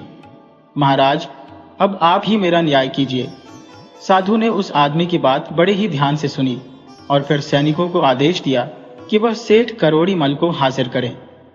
कुछ ही देर में सैनिक सेठ करोड़ीमल को लेकर दरबार में पहुंच गए। महात्मा जी ने सेठ से पूछा, सेठ जी, क्या यह सच है कि इस आदमी ने अपनी पत्नी आपके पास गिरवी रखी थी? सेठ बोला, जी हाँ महात्मा जी, ये बात बिल्कुल सही है। महात्मा जी बोले, और अब आपका यह कहना है कि इसकी पत्नी कुछ दिनों पहले एक बीमारी से मर चुकी है, तो क्या आपके पास इसकी पत्नी के मरने का कोई गवाह मौजूद है? अगर ऐसे कोई गवाह है तो आप उन्हें दरबार में पेश कीजिए। साहूकार ने कहा, महाराज, गवाह के तौर पर मैं उन वैद्य जी को पेश कर सकता हूं जिन्होंने इसकी पत्नी का इलाज किया था। इसके अलावा मैं उन 4 आदमियों को पेश कर सकता हूं जो इस आदमी की पत्नी की अर्थी को उठाकर शमशान तक लेकर गए और उसे वहां पर फूंका था। फिर साधु के आदेश पर सबसे पहले उन वैद्य जी को बुलाया गया और फिर उन 4 आदमियों को। महात्मा जी ने वैद्य से पूछा, क्यों भाई, क्या आपने ही इस आदमी की पत्नी का इलाज किया था? वैद्य बोला, जी हाँ, मैंने ही इलाज किया था। महात्मा जी ने पूछा, तो तुम मुझे यह बताओ कि इस आदमी की पत्नी का इलाज करने के लिए तुम सेठ के घर पर जाते थे या फिर इसकी पत्नी का इलाज करवाने के लिए सेठ तुम्हारे घर आते थे? वैद्य बोला, हुजूर, सेठ जी मेरे दवाखाने में आकर खुद दवा लेकर जाते थे। महात्मा जी बोले, यानी तुम पक्के विश्वास के साथ यह नहीं कह सकते कि वह दवा सेठ जी इस आदमी की पत्नी के लिए ले जाते थे या फिर किसी और के लिए? महात्मा जी की बात सुनकर वैद्य बोला, हाँ महाराज, ये बात मैं यकीन के साथ तो नहीं कह सकता कि सेठ जी किसके लिए दवा लेकर जाते थे, लेकिन सेठ जी मुझसे दवा लेकर जरूर जाते थे। महात्मा जी ने कहा, इसका मतलब तो यह हुआ कि तुम मरीज को बिना देखे ही दवा दे रहे थे। बिना मरीज की जांच किए दवा देना तो एक बड़ा ही गंभीर अपराध है। अगर बिना किसी की जांच किए तुमने गलत दवा दे दी तो वह दवा किसी जहर का काम भी कर सकती है। हो सकता है कि तुम्हारे द्वारा दी गई गलत दवाई के कारण उस आदमी की पत्नी की मृत्यु हो गई हो। महात्मा जी की बातें सुनकर वैद्य का चेहरा पीला पड़ने लगा। वह बोला, नहीं हुजूर, ऐसा हरगिज नहीं हो सकता। मैं भला किसी मरीज को गलत दवा क्यों दूंगा? इस तरह से तो मेरी सारी इज्जत मिट्टी में मिल जाएगी।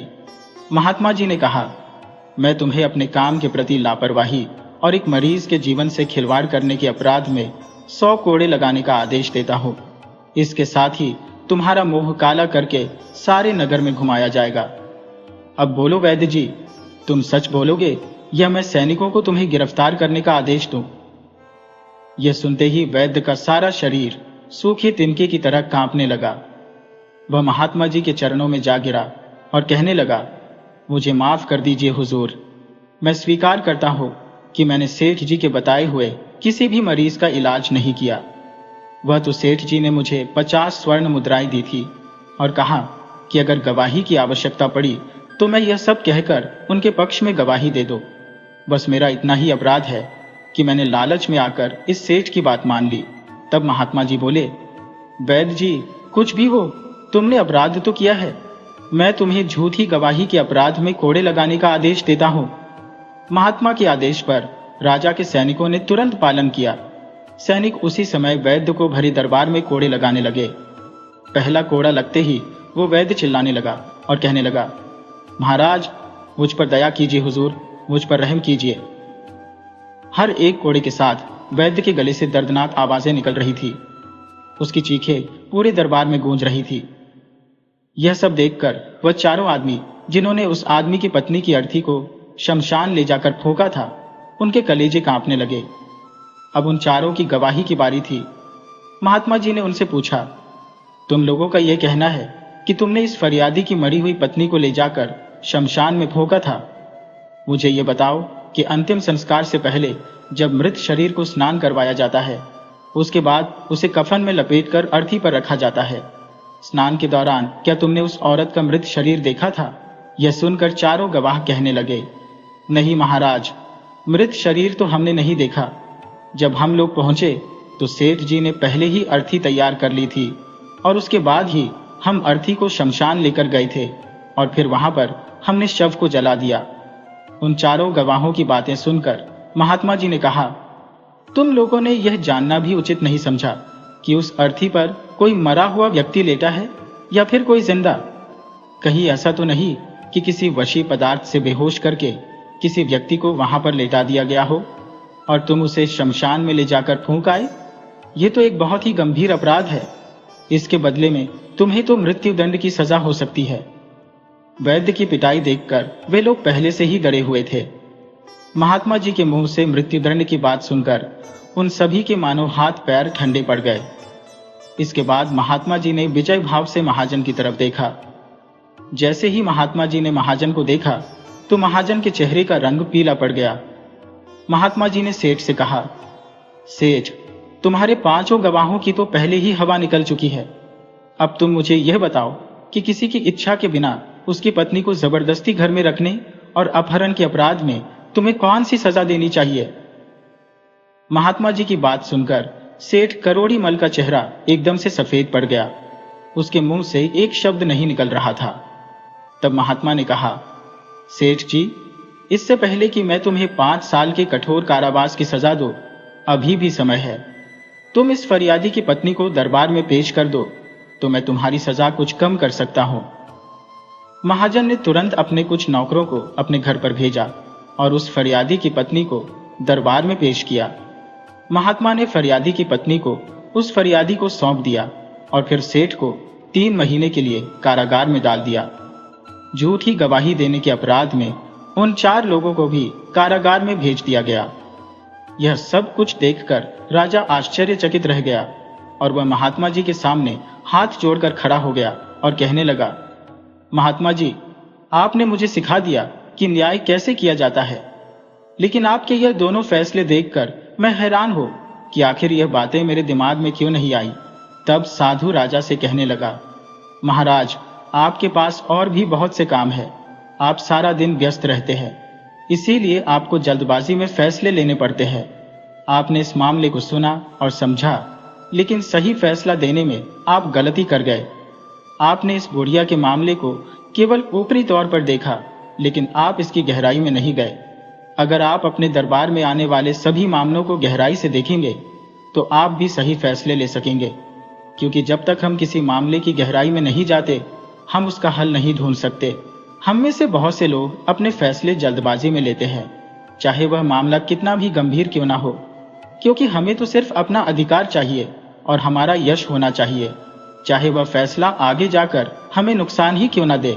साधु ने आगे कहा, कई लोगों को लगता है कि मेरे पास ऐसी कोई दिव्य शक्ति है जिससे मैं किसी भी समस्या का हल ढूंढ लेता हूं, पर मैं एक बात आपको सच सच बता दूं कि मेरे पास ऐसी कोई शक्ति नहीं है।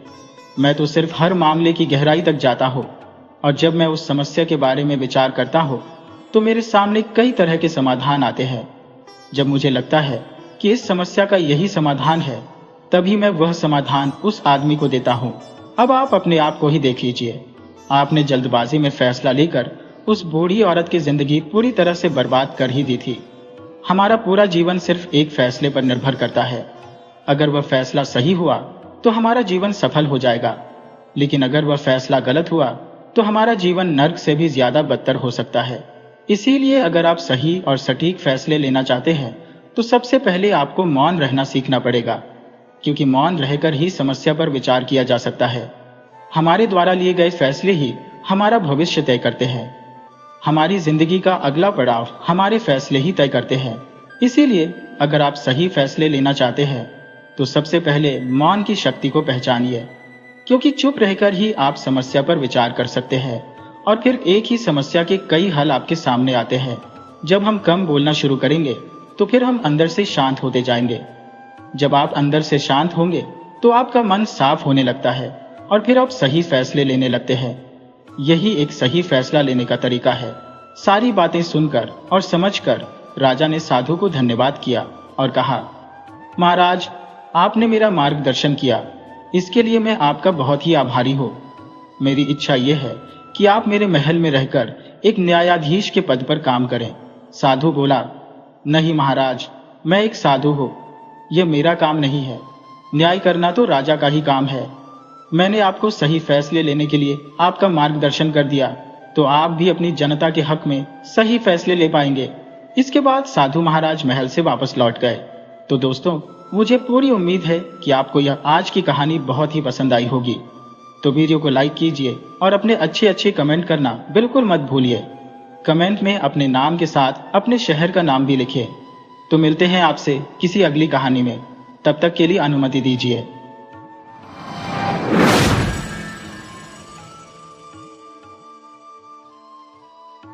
यह कहानी है एक ऐसे राजा की जिसका नाम था शत्रुजीत। वह ना सिर्फ एक राजा था, बल्कि ऐसा राजा था जो अपनी प्रजा को अपनी औलाद की तरह मानता था। उसके शहर में कोई भूखा नहीं सोता था, कोई गरीब ऐसा नहीं था जिसे इंसाफ न मिले, और कोई अनाथ ऐसा नहीं था जिसे मदद न मिले। हर रात जब पूरा शहर सो जाता, राजा आम आदमी के कपड़े पहनकर, अपने चेहरे पर थोड़ी धूल मिट्टी लगाकर चुपके से महल के पिछले दरवाजे से बाहर निकल जाता। कोई उसे भिखारी समझता तो कोई गरीब किसान। बाजार की गलियों से लेकर गरीबों की बस्ती तक वह हर जगह घूमता, हर किसी की बातें सुनता। अगर कहीं किसी पर कोई जुल्म हो रहा होता या कोई भूख से परेशान होता तो राजा के दिल में बेचैनी हो जाती। अगले दिन सुबह जब वह अपनी शाही पोशाक पहनकर फिर से अपने सिंहासन पर बैठता, तो वह उन घटनाओं और लोगों का इंसाफ करता जिन्हें उसने रात में देखा था। लोग तो बस इतना ही जानते थे कि उनका राजा बहुत दयालु है, लेकिन कुछ खास वफादार मंत्री ही जानते थे कि राजा रात में अपना भेष बदलकर शहर की गलियों में घूमता है और प्रजा के सुख दुख को देखता है। यह सिर्फ राजा का राज चलाने का तरीका नहीं था, बल्कि ऐसा करके वह लोगों के दिलों पर राज करता था। उस रात भी राजा शत्रुजीत रोज की तरह अपने नगर की गलियों में भेष बदलकर घूम रहा था। ठंडी हवा चल रही थी, घरों के दीपक बुझ चुके थे। हर गली, हर मोड़ पर राजा की नजर थी कि कहीं कोई भूखा तो नहीं, कहीं कोई मजबूर तो नहीं, कहीं किसी पर जुर्म तो नहीं हो रहा।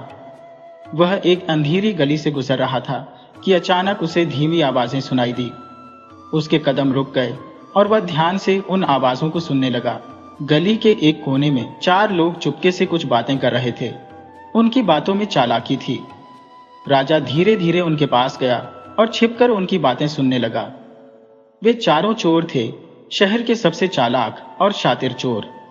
उनके नाम थे रंगा, करण, महेश और फकीरा। ये चारों अपने नए शिकार की योजना बना रहे थे। करण, जो सबसे चालाक और अनुभवी था, धीमी आवाज में बोला, हमें इस बार बहुत चालाकी से काम लेना होगा। पिछली बार कुछ गलती रह गई थी, लेकिन इस बार हमें कोई सुराग नहीं छोड़ना। महेश ने सिर हिलाया और बोला, बिल्कुल, शहर के सबसे अमीर व्यापारी का सारा माल हमारी झोली में होगा। बस हमें वक्त का सही अनुमान लगाना है। फकीरा ने चारों तरफ नजर दौड़ाई और बोला, जरा धीमे बोलो, कोई सुन ना ले। मैंने सुना है कि सम्राट ने अपने जासूस छोड़ रखे हैं। पता नहीं वह खुद भी किसी गरीब के भेष में घूमता रहता है। तब दूसरे चोर ने हंसते हुए कहा, अरे राजा हमारा क्या करेगा? वह तो महल में बैठा ऐशो आराम की जिंदगी बिता रहा है। हमें तो बस एक मौका मिलना चाहिए। हम तो राजा के सैनिकों को भी चकमा दे सकते हैं। राजा शत्रुजीत उनकी बातें बड़े ध्यान से सुन रहा था। अब उसे पूरा यकीन हो गया था कि शहर में शातिर चोरों की टोली यही है, मगर सवाल यह था कि राजा इन्हें कैसे पकड़ेगा। रात और गहरी हो रही थी, गली सुनसान थी, लेकिन दूर कहीं कुत्ते के भौंकने की आवाज आ रही थी। राजा अब और इंतजार नहीं कर सकता था। उसने अपनी कमर सीधी की, चेहरे पर एक मुस्कान लाई और धीरे धीरे उन चोरों के पास जाने लगा। वह ऐसे चलने का नाटक करने लगा जैसे कोई आवारा आदमी या किसी दूसरे शहर का अजनबी मुसाफिर हो। जब राजा उनके पास पहुंचा तो जानबूझकर खांसते हुए बोला, अरे भाइयों, यहां पर क्या चल रहा है? रात के इस वक्त इस सुनसान गली में खड़े होकर क्या कोई शिकार पकड़ने की तैयारी है?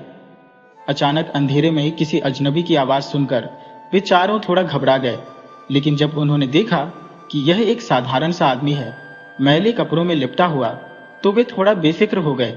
महेश, जो चोरों का सरदार था, आंखें तरेर कर बोला, तू कौन है और तुझे क्या लेना देना कि हम कौन हैं और क्या करने वाले हैं? राजा हल्के से हंसा और अपने फटे पुराने कपड़ों की तरफ इशारा करते हुए बोला, अरे भाइयों, मैं भी तो तुम्हारी ही तरह हूं। कौन कहता है कि सिर्फ तुम ही इस शहर में अकेले उस्ताद हो? मैं भी एक जमाने से ये काम कर रहा हूं। बस किस्मत कुछ ढीली पड़ गई थी, वरना इस वक्त किसी शाही महल में मैं आराम कर रहा होता। फकीरा ने शक भरी नजरों से पूछा, अच्छा, तो फिर बता कि तूने अब तक कौन कौन से बड़े काम किए हैं? राजा ने गंभीरता से सिर हिलाया और एक गहरी सांस ली। बोला, भाई, बड़े काम तो मैं नहीं बताऊंगा, मगर इतना कह सकता हूं कि मैंने ऐसे ऐसे बड़े शिकार किए हैं कि तुम्हारी रूह कांप जाएगी। एक बार तो मैंने शाही खजाने में हाथ साफ करने की सोची थी, मगर उस वक्त मैं पकड़ा गया। करण ने हंसते हुए कहा, वाह, शाही खजाना, तू तो कुछ ज्यादा ही ऊंची उड़ान भरता है। दूसरे ने जोरदार ठहाका लगाया, अगर तू इतना ही बड़ा चोर है तो इस बात का सबूत दे। तब राजा ने बड़ी चालाकी से उनकी आंखों में आंखें डालते हुए कहा, भाई, सबूत तो काम के बाद दिया जाता है। अगर आज की रात तुम लोग मुझे अपने काम में शामिल कर लो तो मैं अपनी काबिलियत तुम्हें दिखा दूंगा। चारों दोस्त एक दूसरे की तरफ देखने लगे। कुछ देर तक चुप्पी छाई रही और फिर फकीरा ने हल्की सी मुस्कान के साथ सिर हिलाया और बोला, ठीक है, आज की रात तुम्हारी परीक्षा है। अगर तुम उस पर खरे उतरे तो फिर तुम हमारे साथ हो जाओगे, वरना अपने जीवन की चिंता तुम खुद करो। राजा ने कहा, तो मैं बात पक्की समझूं? अभी तक राजा ने बड़ी चालाकी से अपनी पहचान छुपाए रखी थी।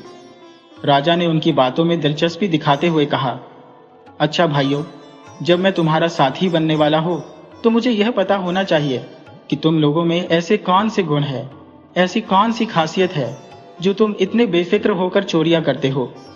आखिर जब बड़ा हाथ मारना ही है तो हम सबको अपनी अपनी खासियत का पता होना चाहिए। चारों चोरों ने एक दूसरे की तरफ देखा। फकीरा सबसे पहले आगे बढ़ा और बोला, मेरे अंदर एक बहुत ही खास गुण है।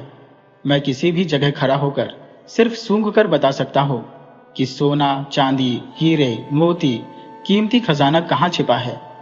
मुझे सोने चांदी की महक दूर से ही महसूस हो जाती है। इसीलिए जब भी कोई बड़ा खजाना चुराना होता है तो मेरी नाक सबसे पहले काम आती है। राजा ने उसकी तरफ देखा और बोला, वाह, बड़े ही काम का गुण है तुम्हारे अंदर। अब दूसरा चोर करण आगे आया और घमंडी अंदाज में बोला, मैं जानवरों की आवाज समझ सकता हूं। मैं कुत्ते, बिल्ली, घोड़े सबकी बातें सुन सकता हूं कि वे एक दूसरे से क्या कहते हैं। मैं साफ साफ समझ सकता हूं। अगर कहीं कोई कुत्ता भौंक रहा हो, कोई घोड़ा बेचैन हो, तो मैं जान सकता हूं कि वहां कोई खतरा है या नहीं। राजा यह सुनकर हैरान हुआ और बोला, तुम कुत्ते बिल्लियों की भाषा भी समझ सकते हो? करण ने मुस्कुराते हुए सिर हिलाया और कहा, हाँ, बिल्कुल। इसी खासियत के कारण कई बार हमारी जान भी बची है। अब बारी थी तीसरे चोर रंगा की। उसने अपनी जेब से एक छोटी सी तार निकाली और घमंड से बोला, मैं बिना चाबी के कोई भी ताला खोल सकता हूं, चाहे वह ताला लोहे का हो, पीतल का हो या शाही खजाने का सबसे मजबूत ताला हो। मेरे हाथ में आते ही सारे ताले खुल जाते हैं। राजा ने चुटकी लेते हुए कहा, तो भाई, तुम्हारे हाथों में तो जादू है। अब सबसे आखिर में चौथा चोर महेश आगे आया। उसके चेहरे पर अजीब सी मुस्कान थी। वह बोला, मेरा गुण सबसे खतरनाक और काम का है। मैं एक बार किसी आदमी को अंधेरे में देख लूं तो फिर उसे दोबारा पहचानने में कभी गलती नहीं कर सकता। चाहे वह अंधेरे में कितनी भी छिपने की कोशिश करे, मेरी आंखें उसे पहचान लेती हैं। राजा ने हैरान होते हुए कहा, अच्छा, तो इसका मतलब रात में अगर किसी को तुम देख लो तो सुबह लाख छुपने की कोशिश करने पर भी तुम्हारी नजरें उस आदमी को पहचान लेंगी? महेश मुस्कुराया और हां में सिर हिला दिया। राजा अब समझ चुका था कि ये चारों चोर कितने हुनरमंद और शातिर हैं, मगर साथ ही राजा अपने मन में एक योजना भी बना चुका था। उसने हल्के से मुस्कुराते हुए कहा, तो इसका मतलब हमारी टोली अब बहुत ही जबरदस्त है। तो बताओ, आज की रात किसे निशाना बनाना है? चारों चोर राजा की बातें बड़े ध्यान से सुन रहे थे। उन्होंने अपने अपने गुण और खासियत तो बता दिए थे, मगर उनकी आंखों में अब एक सवाल था। महेश ने हल्के से मुस्कुराते हुए पूछा, अच्छा, हम सब ने तो अपने अपने गुण तुम्हें बता दिए, मगर तुमने तो अभी तक कुछ बताया नहीं। तुम ही बताओ कि तुम्हारे अंदर ऐसी कौन सी खास बात है। राजा ने कहा, भाइयों, मेरे अंदर जो गुण है वह कुछ अलग है और बड़ा ही अनोखा है। अगर हम लोग कभी किसी मुसीबत में फंस जाएं या पकड़े जाएं, तो मेरी आंख के एक इशारे से हमारी सजा भी टल सकती है और जान भी बच सकती है। चारों चोर यह सुनकर चौंक गए।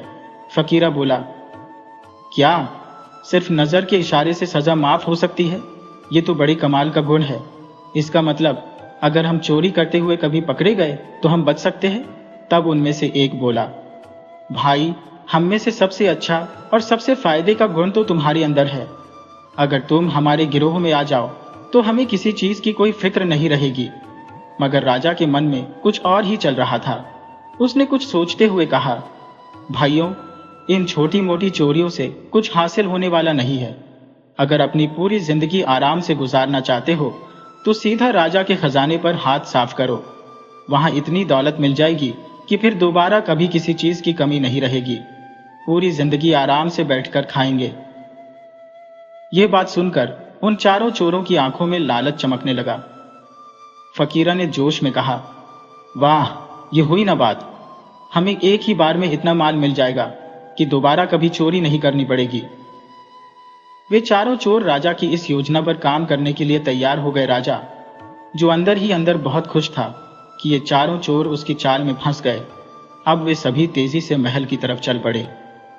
अंधेरी और सुनसान गलियों से होते हुए वे महल के बिल्कुल करीब पहुंचे कि तभी एक कुत्ता जोर जोर से भौंकने लगा। कुत्ते की आवाज सुनते ही वे सभी चौकन्ने हो गए। फकीरा ने करण की तरफ देखा, क्योंकि करण ही था जो जानवरों की भाषा समझता था। फकीरा बोला, अरे भाई, सुनो तो ये कुत्ता क्या कह रहा है? क्या कहीं कोई खतरा है? करण ने कुछ देर तक कुत्ते की आवाज सुनी और फिर अचानक उसका चेहरा फीका पड़ने लगा। उसकी आंखों में अजीब सा डर झलक रहा था।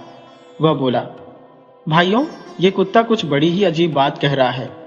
क्या बोल रहा है? जल्दी बताओ, दूसरे ने कहा। करण बोला, यह कुत्ता कहता है कि तुम्हारे साथ इस समय नगर का राजा चल रहा है।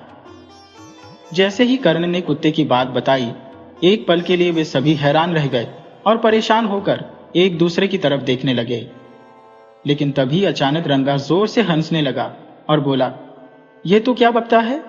और फिर चारों चोर जोर जोर से हंसने लगे। बोले, अरे राजा क्या कोई भिखारी है जो इतनी अंधेरी गलियों में घूमेगा?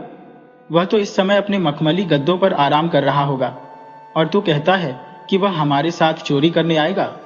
उनमें से एक कहने लगा, भाई, लगता है इस बार तुमसे कुत्ते की भाषा समझने में कुछ गड़बड़ी होगी ही।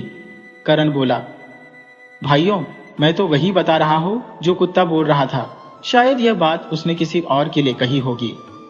तब राजा ने उनसे कहा, भाइयों, मुझे तो लगता है कि यह कुत्ता भूखा है, क्योंकि जब पेट खाली होता है तब दिमाग में उल्टी सीधी बातें आती रहती हैं।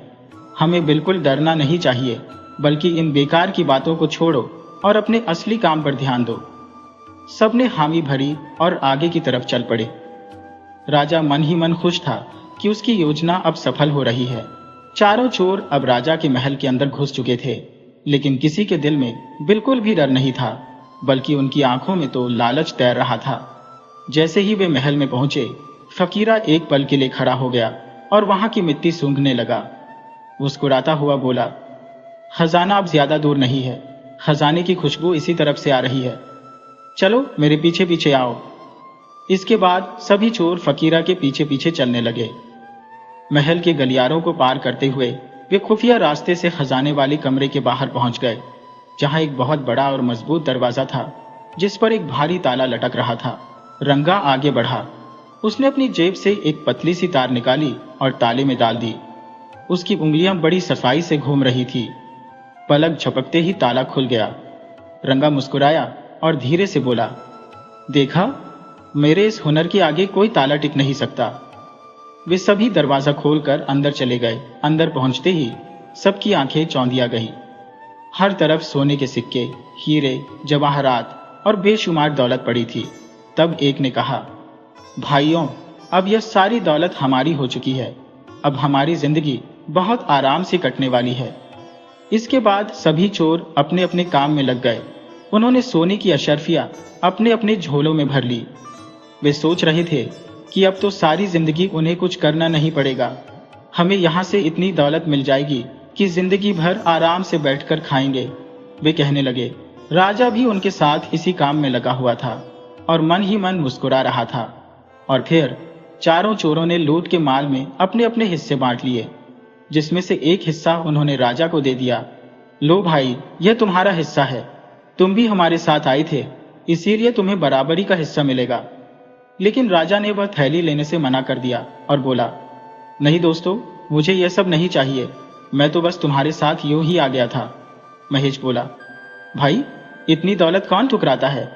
लेकिन राजा ने कहा, दोस्तों, लगता है मेरी किस्मत में आज यह दौलत नहीं लिखी थी, इसे भी तुम अपने हिस्सों में बांट लो। कुछ सोचकर उन चारों चोरों ने अपने कंधे उचकाए और सोचा, हमें क्या, अगर यह अपना हिस्सा नहीं लेना चाहता तो कोई बात नहीं, इसका हिस्सा भी हमें ही मिल जाएगा। फिर जल्दी जल्दी वे अपनी अशर्फियां गिनने लगे। राजा एक एक करके उनके पास गया और उनसे उनके नाम और पते पूछने लगा। अगर मैं फिर कभी चोरी की योजना बनाऊंगा तो तुम्हें अपने साथ ले चलूंगा। उसने फकीरा से पूछा, भाई तुमसे कहां पर मिलूं? फकीरा बोला, मैं तो बाजार के पास वाली सराय के पास ही रहता हूं। हाँ, अगर फिर से कोई बड़ा हाथ मारना हो तो वहीं पर आ जाना। इस तरह राजा ने एक एक करके उन चारों चोरों से उनके नाम और पते पूछ लिए। चारों इस बात से अनजान थे कि जिसे वे अपना साथी समझ रहे थे वह तो इस नगर का सम्राट था। इसके बाद वे सभी महल से बाहर निकल गए। चारों अपने अपने ठिकानों पर पहुंच गए, जबकि राजा नगर की अंधेरी गलियों से होता हुआ वापस अपने महल की तरफ चल दिया। उसे तसल्ली थी कि उसकी योजना सही दिशा में काम कर रही है। उसने चोरों को सजा देने के बजाय उनके गुणों की तरफ ध्यान दिया था। वह सोचने लगा, यह लोग भले ही चोर हैं, लेकिन इनके अंदर बड़े ही बेमिसाल गुण हैं। अगर इन गुणों का सही इस्तेमाल किया जाए तो ये मेरी सेना में सबसे बेहतरीन सिपाही बन सकते हैं। वह सोचने लगा कि फकीरा, जिसकी नाक सोने चांदी को सूंघ सकती है, अगर मैं उसे अपने खजाने की सुरक्षा का काम दे दूं, तो फिर किसी की क्या मजाल कि वह खजाने में सेंध लगा एसके, जो चोर हर ताला खोल सकता है। अगर वह हमारे दुश्मनों के किले में घुस जाए तो एक बेहतरीन जासूस बन सकता है। करण, जो जानवरों की भाषा समझता है, अगर वही हमारे शाही घोड़े और हाथियों की देखभाल करे तो इसमें मेरा ही फायदा होगा। महेश, जिसकी नजरें अंधेरे में भी देख सकती हैं, क्या वह मेरे महल की चौकीदारी कर रहे पहरेदार का मुखिया नहीं बन सकता? सम्राट मन ही मन सोच रहा था कि अगर मैंने इन चोरों को पकड़कर जेल में डाल दिया तो इनके सभी गुण बर्बाद हो जाएंगे, लेकिन अगर इन्हें सही रास्ते पर डाल दो तो ये मेरे सबसे बेशकीमती लोग बन सकते हैं। इस तरह का पक्का इरादा करके सम्राट अपने महल की तरफ चल दिया। उसने सोच लिया था कि वह चोरों को सजा नहीं देगा, बल्कि उनकी जिंदगी बदल देगा। सुबह का सूरज निकला तो पूरे नगर में हंगामा मच चुका था कि महल से बड़ी खबर आई है कि सम्राट का खजाना लूट लिया गया है। सारे मंत्री, सलाहकार और दरबारी महल के दरबार में जमा हो गए। हर तरफ बेचैनी थी, हर कोई अपनी सलाह दे रहा था। किसी ने कहा, जरूर यह कोई बाहर का गिरोह है जो नगर के बाहर से आया है। पूरे बाजार में छानबीन करनी चाहिए, हर गली कूचे में देखना चाहिए।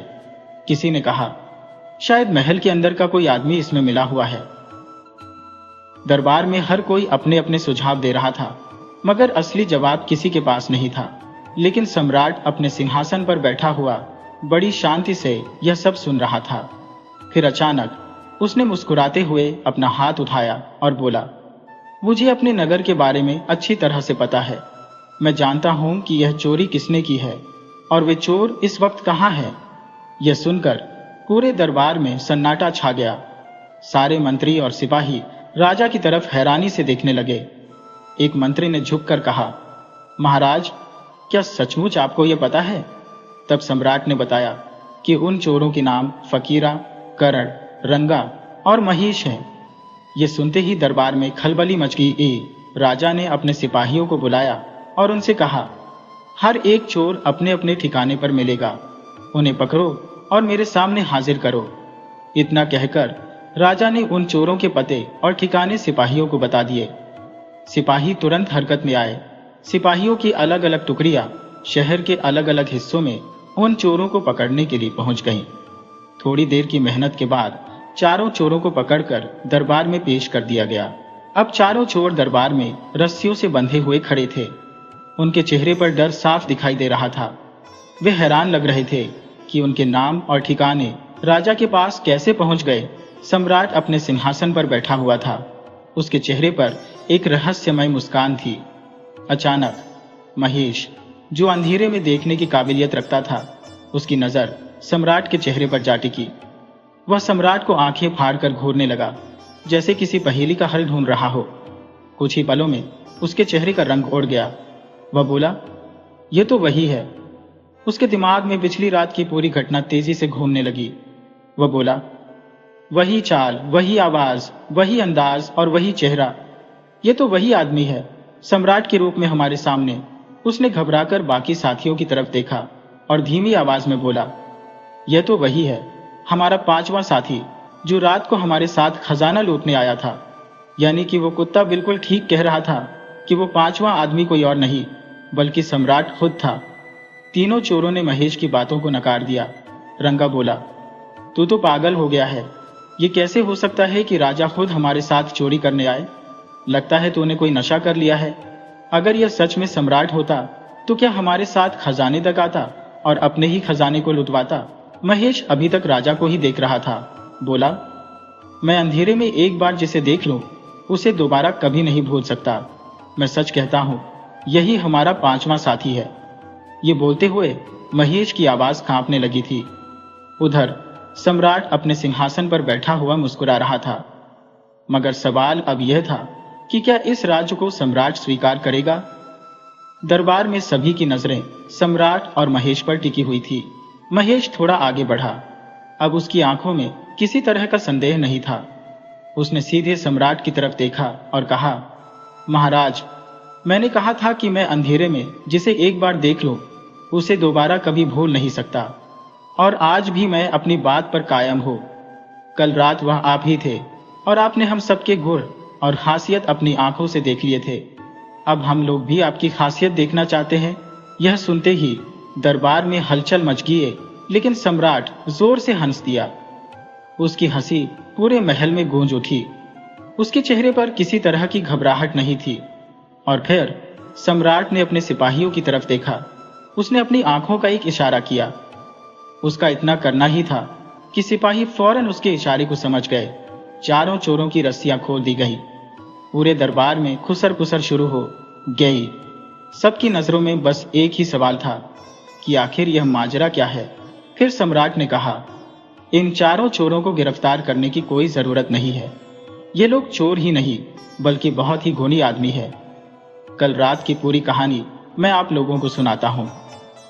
इसके बाद राजा ने कल रात की सारी घटनाएं अपने सभी दरबारियों और मंत्रियों को सुना दी कि कैसे वह खुद चोरों के साथ चोरी करने गया और फिर एक एक करके उन चोरों के नाम और ठिकाने मालूम कर लिए।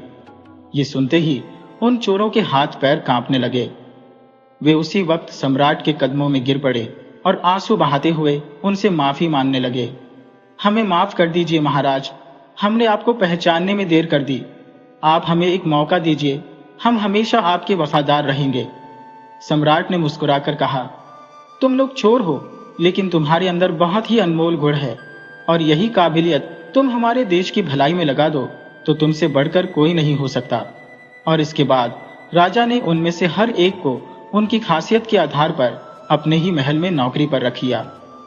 महेश, जो अंधेरे में किसी को भी पहचान सकता था, राजा ने उसे अपने महल का मुख्य पहरेदार बना दिया ताकि वह महल में घुसने वाले हर दुश्मन को दूर से ही पहचान सका। रंगा, जो बिना चाबी के सारे ताले खोल देता था, उसे शाही खजाने का पहरेदार बना दिया। करण, जो जानवरों की भाषा समझता था, उसे महल के अस्तबल में काम कर रहे नौकरों का मुखिया बना दिया गया।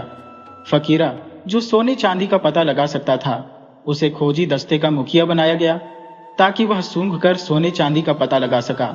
अब चारों चोर, जो कभी अपनी चोरी के लिए बदनाम थे, अब अपने गुणों के कारण राजा के सबसे खास आदमी बन चुके थे। समय गुजरा और वही चारों चोर सम्राट के सबसे वफादार और योग्य दरबारी बने। तो दोस्तों, सच ही कहा गया है कि इंसान की पहचान उसके गुजरे हुए कल से नहीं बल्कि उसके वर्तमान से होती है। जरूरी यह नहीं कि हमने कहां से चलना शुरू किया था, बल्कि जरूरी यह है कि हमें पहुंचना कहां है। अगर इंसान अपनी सही काबिलियत को पहचान कर उसे सही रास्ते पर लगा दे तो कोई भी मंजिल मुश्किल नहीं है। हर इंसान को अपनी जिंदगी में एक दूसरा मौका जरूर मिलता है।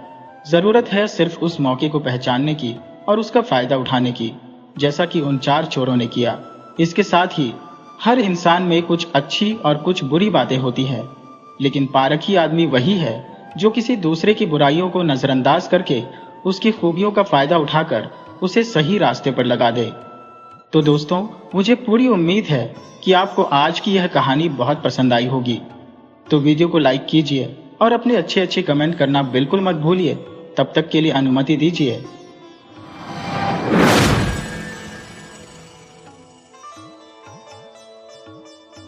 ये बात बहुत ही पुरानी है, जब बसंत नगर नाम के एक राज्य पर राजा रुद्र प्रताप का राज हुआ करता था। रुद्र प्रताप एक बहुत ही दानी राजा था। उसका रोज का यह नियम था कि वह हर रोज 100 याचकों को दान देने के बाद ही भोजन करता था। उसके इस स्वभाव की ख्याति आसपास के कई राज्यों तक फैली हुई थी और उसके ही पड़ोस के राज्य की राजकुमारी मालती राजा रुद्र प्रताप के बारे में यह सब कुछ जानकर उससे बहुत ही प्रभावित थी और उससे विवाह करना चाहती थी, क्योंकि मन ही मन वह राजा रुद्र प्रताप से प्रेम करने लगी थी। लेकिन उसके पिता विलोचन की राजा रुद्र प्रताप से खानदानी दुश्मनी चली आ रही थी। दोनों राज्यों के रिश्ते बिल्कुल भी अच्छे नहीं थे, इसीलिए प्रजा के लोग भी एक दूसरे के राज्य में आते जाते नहीं थे। लेकिन कुछ चूड़ी बेचने वाली स्त्रियों को एक दूसरे के राज्य में आने जाने पर कोई रोक टोक नहीं थी। एक ऐसी ही चूड़ी बेचने वाली औरत से राजकुमारी को राजा रुद्र प्रताप के बारे में पता चला था कि राजा रुद्र प्रताप एक बहुत ही धर्मात्मा राजा है।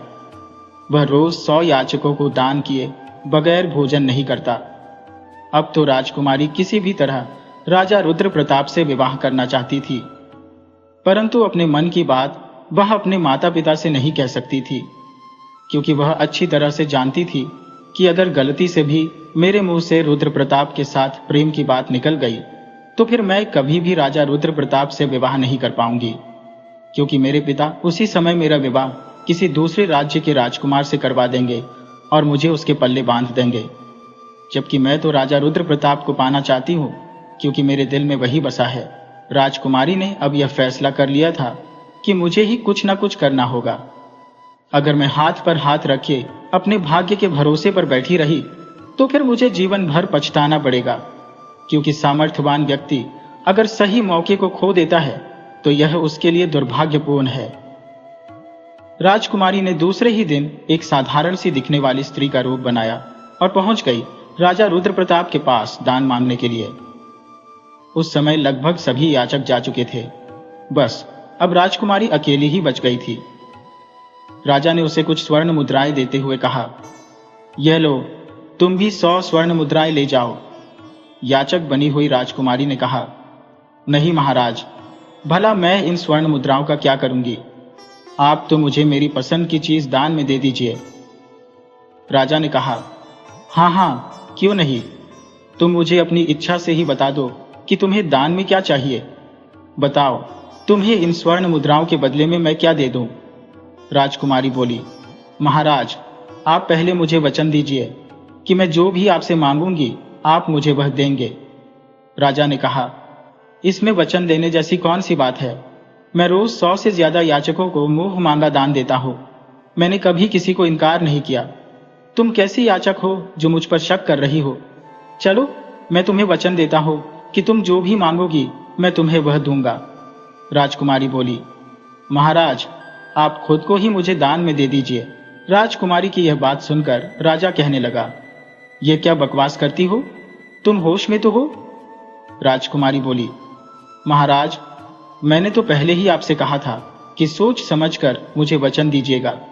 मुझे तो जो भी पसंद आया मैंने आपसे वही मांगा। आपको दान नहीं देना तो मुझे मत दीजिए, परंतु आप इतना गुस्सा क्यों कर रही हैं? यह तो मेरी ही गलती थी जो मैं आपसे याचना करने के लिए आ गई। अगर मुझे मालूम होता कि आप सिर्फ दिखावा करने के लिए ही दान करते हैं तो मैं यहाँ पर कभी नहीं आती। राजकुमारी आगे कहने लगी, ना जाने इस दुनिया में कैसे कैसे पाखंडी भरे पड़े हैं। ये कहते हुए राजकुमारी वहां से जाने लगी। राजा ने कहा, ठहरो, तुम कौन हो? तुम कोई साधारण स्त्री तो नहीं हो, क्योंकि कोई साधारण स्त्री राजा को नहीं मान सकती। चलो, मैं तुम्हें खुद को समर्पण करता हूं, लेकिन मुझे यह जानने की इच्छा है कि तुम कौन हो।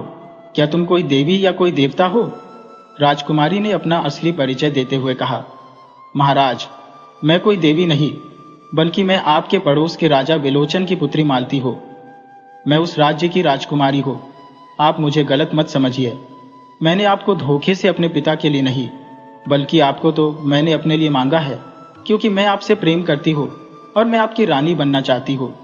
राजा ने कहा, अब तो तुम मुझे मान चुकी हो। अब तो मेरे साथ साथ मेरा यह सिंहासन भी तुम्हारे अधीन है। अब तुम्हारी आज्ञा का पालन करना मेरा धर्म हो गया है। राजकुमारी ने कहा, नहीं राजन, मुझे आपके राजपाट से कोई मतलब नहीं है। मुझे आपकी राजगद्दी नहीं चाहिए। मैं तो बस आपकी रानी बनना चाहती हूँ, क्योंकि अब राजा राजकुमारी मालती को वचन दे चुका था और फिर उसने अपने वचन का पालन करते हुए राजकुमारी मालती से विवाह कर लिया। राजकुमारी मालती ने बड़ी ही चालाकी से राजा को ही मान लिया था। मालती के पिता राजा विलोचन को जब यह पता चला कि राजकुमारी तो महल में है ही नहीं, तो वह बहुत ही परेशान हुआ। राजकुमारी का पता लगाने के लिए उसने अपने सैनिकों और जासूसों को लगा दिया। सैनिकों ने जल्द ही पता कर लिया और फिर राजा विलोचन को बता दिया कि महाराज, राजकुमारी इस वक्त आपके पड़ोस के राजा रुद्र प्रताप की रानी बन गई है। राजकुमारी ने तो दोनों राज्यों की दुश्मनी को हमेशा के लिए खत्म कर दिया है। अब तो आपको खुद जाकर राजा रुद्र प्रताप का स्वागत करना चाहिए। राजा विलोचन यह मान चुका था कि राजकुमारी ने यह एक बहुत ही बड़ी गलती की है, इसलिए वह इस रिश्ते से बिल्कुल भी खुश नहीं था। इसके बाद राजा विलोचन अपने राजगुरु सत्यानंद के पास गया और उन्हें सारी घटना कह सुनाई कि गुरुदेव, मेरी बेटी ने हमारे पड़ोस के दुश्मन राजा के साथ विवाह कर लिया है। अब ऐसे हालात में मुझे क्या करना चाहिए, क्योंकि मुझे तो लगता है कि राजकुमारी ने यह एक गलत कदम उठाया है। गुरुदेव ने राजा को समझाते हुए कहा, राजन, मैं भी राजा रुद्र प्रताप के बारे में काफी सुन चुका हूं। वह एक सज्जन और दानी राजा है। मुझे नहीं लगता कि तुम्हारी बेटी ने कोई गलत कदम उठाया है, लेकिन फिर भी मैं तुम्हारी तसल्ली के लिए एक बार राजा रुद्र प्रताप के दरबार में जाऊंगा और उसकी परीक्षा लूंगा। अगर वह मेरी परीक्षा में बिल्कुल खरा उतरा तो तुम्हें अपने दामाद के रूप में उसे स्वीकार करना होगा। राजा ने कहा, ठीक है गुरुदेव, मुझे आपकी बात मंजूर है। आप जाइए और राजा रुद्र प्रताप की परीक्षा लीजिए। इसके बाद राजगुरु ने एक साधु का भेष बनाया और जा पहुंचे राजा रुद्र प्रताप के महल में। उस समय राजा के दरबार में महारानी मालती बैठी थी, क्योंकि मालती अक्सर राजा के कहीं बाहर जाने पर राज दरबार का कार्य खुद देखती थी और उस समय भी रानी ही दरबार में मौजूद थी। तभी साधु के रूप में राजगुरु वहां पर पधारे। रानी अपने मायके के राजगुरु को पहचान न सकी और उन्हें एक साधु समझकर उनका स्वागत किया। रानी ने साधु महाराज के आने का कारण पूछा। साधु महाराज कहने लगे, रानी, मैं एक विशेष तरह की वस्तु मांगने के लिए तुम्हारे पास आया हूं। रानी बोली, साधु महाराज, बताइए आपको क्या चाहिए। मैं आपको वही चीज लाकर दूंगी जो भी आप मांगोगे। आप बिना किसी संकोच के मुझसे मांग सकते हैं। महात्मा जी बोले, रानी, अब मैं आपसे क्या मांगू? मैं तो राजा रुद्र प्रताप से याचना करने के लिए आया था। राजा तो इस वक्त है नहीं, तो फिर मैं तीसरे दिन आऊंगा। आप महाराज को बता दीजिएगा कि मुझे अपने महल से एक मुट्ठी अनमोल खजाने की भिक्षा दें, और साथ ही राजा से यह भी कह दीजिएगा कि अगर उन्होंने मेरी मांग पूरी नहीं की तो मैं राजा को एक भयानक श्राप दे डालूंगा। महात्मा जी राजा से भेंट ना हो पाने के कारण बहुत ही गुस्से में थे और फिर वह वहां से चले गए। रानी महात्मा जी की बात को सुनकर बड़ी परेशान हो चुकी थी। उसने उसी समय अपने मंत्री से पूछा कि यह एक मुट्ठी अनमोल खजाना भला क्या हो सकता है। तो मंत्री ने रानी को बताया कि इसका जवाब तो मेरे पास भी नहीं है। मेरी जानकारी में तो हमारे महल में ऐसा कोई भी खजाना नहीं है जो एक मुट्ठी में आ जाए। मुझे तो लगता है कि महात्मा जी का इशारा कुछ और है। वह इशारा क्या है, बस यही पता लगाना है। महाराज आज शाम को लौट आएंगे। महाराज ही इस बारे में सही उत्तर दे पाएंगे। ये महात्मा लोग भी बड़े अजूबे होते हैं, साफ साफ नहीं बताते, सिर्फ पहेलियां ही बुझाते हैं। उन महात्मा जी को खुलकर मांग लेना चाहिए था कि उन्हें क्या चाहिए। शाम के समय जब राजा वापस आए तो महारानी ने उन्हें बताया कि महाराज, आपकी गैर हाजिरी में एक महात्मा जी आए थे जो एक मुट्ठी अनमोल खजाने की मांग करके गए हैं। वह 2 दिन के बाद फिर से आएंगे और अनमोल खजाने की मांग करेंगे। यदि आपने उन्हें अनमोल खजाना नहीं दिया तो वह हमें श्राप भी दे सकते हैं। ये सुनकर राजा रुद्र प्रताप बड़ी ही चिंता में पड़ गया कि एक मुट्ठी खजाना, भला यह हमारे दरबार में कौन सी चीज है।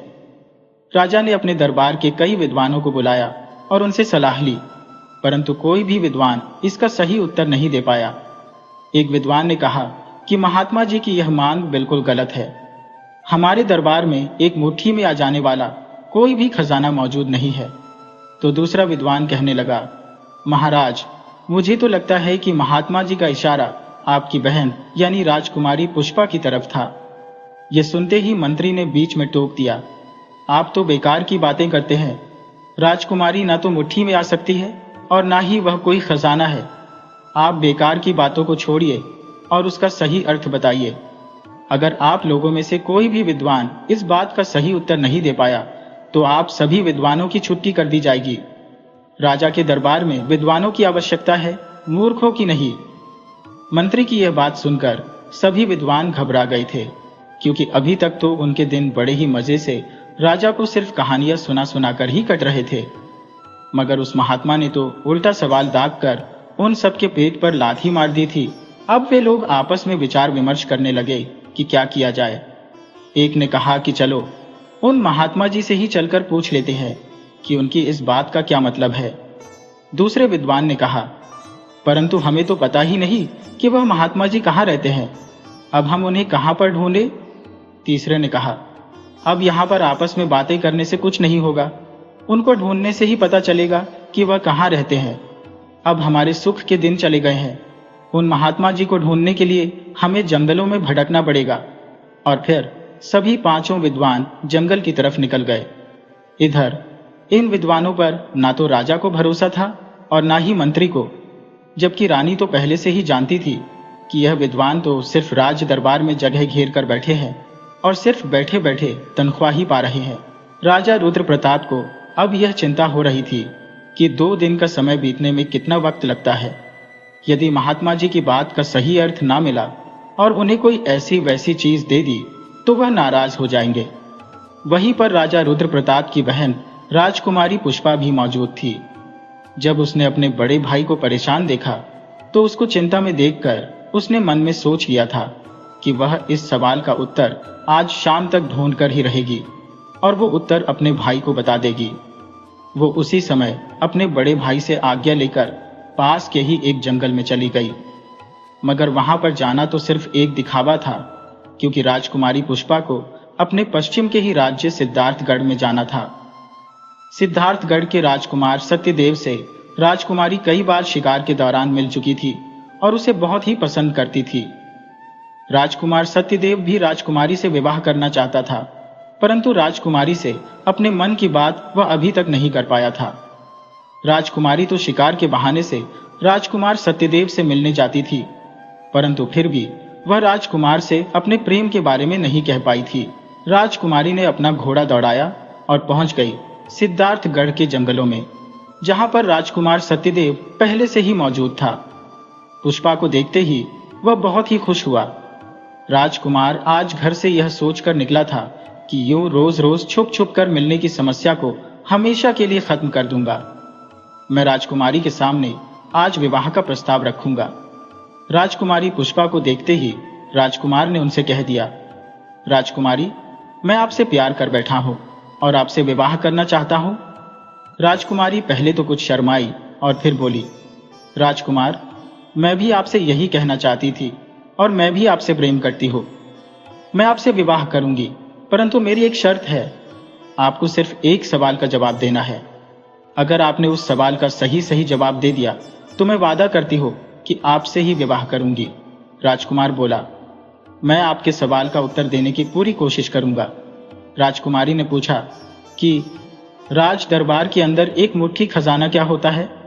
राजकुमार ने कहा, राजकुमारी, राजमहल में रखे हुए खजाने का दायरा बहुत बड़ा होता है, वह कभी एक मुट्ठी में आ ही नहीं सकता।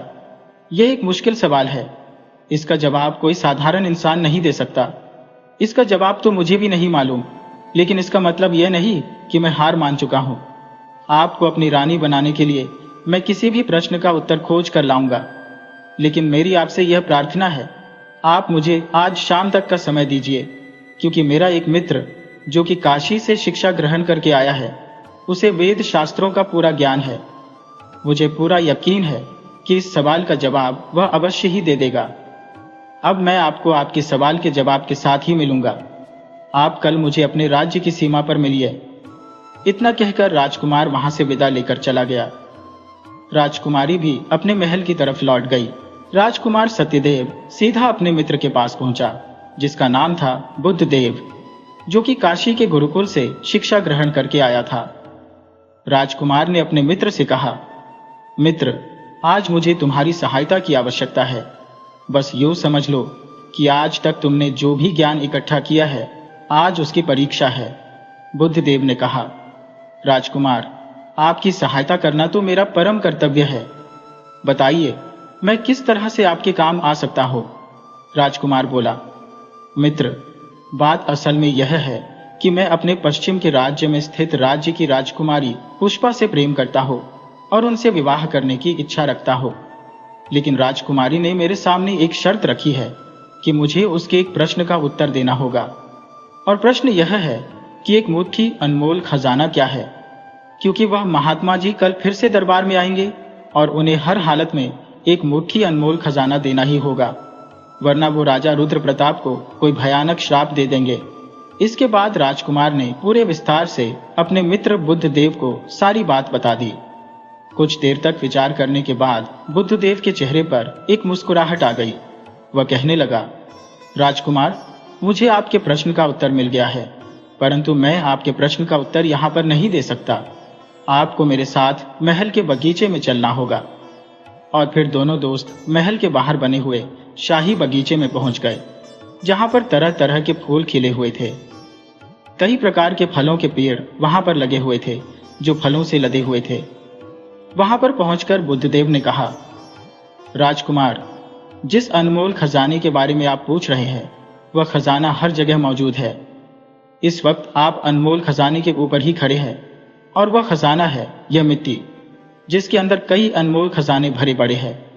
इसी के अंदर बनी हुई खदानों से अनमोल हीरे निकलते हैं।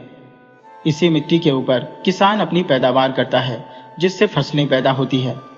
आप अपने चारों तरफ नजर दौड़ाइए, ये फल, ये फूल सभी इसी मिट्टी से पैदा हुए हैं। ये मिट्टी इन सब का निर्माण करती है। यहाँ तक कि सोना, चांदी, हीरा, ये सभी कुछ इस मिट्टी के अंदर से निकलते हैं। वास्तव में इस मिट्टी की कोई कीमत नहीं है। वो तो मनुष्य ने खुद अपने स्वार्थ के हिसाब से इनकी कीमतें तय कर रखी है, जबकि इस मिट्टी की कीमत कभी तय नहीं की जा सकती। क्या आप उस मिट्टी की कीमत का अंदाजा लगा सकते हैं जिस पर आपका महल खड़ा है? क्या उस मिट्टी की कीमत बता सकते हैं जिस पर पर्वत खड़े हैं, नदियां बह रही हैं? मतलब यह कि कुल मिलाकर यह अनमोल खजाना यह मिट्टी ही है। अगर आपको मेरे जवाब के बारे में जरा भी शंका है तो आप मुझसे और सवाल पूछ सकते हैं। मैं हर कठिन सवाल का जवाब दे सकता हूँ। राजकुमार ने कहा, नहीं मित्र, अब मुझे तुम्हारे जवाब में कोई संदेह नहीं है। मैं पूरी तरह से संतुष्ट हूँ, परंतु मैं चाहता हूँ कि तुम मेरे साथ बसंत नगर की सीमा तक चलो और वहां से राजकुमारी के साथ उसके महल में जाओ। तुम ही राजा रुद्र प्रताप को यह सारी बातें अपने तर्कों से समझा दो।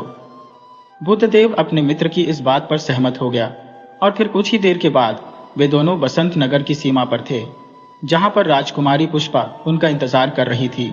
इसके बाद राजकुमारी पुष्पा बुद्धदेव को लेकर राजा रुद्र प्रताप के पास पहुंची और कहने लगी, यह हमारे पश्चिम में बसे हुए राज्य के एक बहुत ही बड़े विद्वान बुद्धदेव है।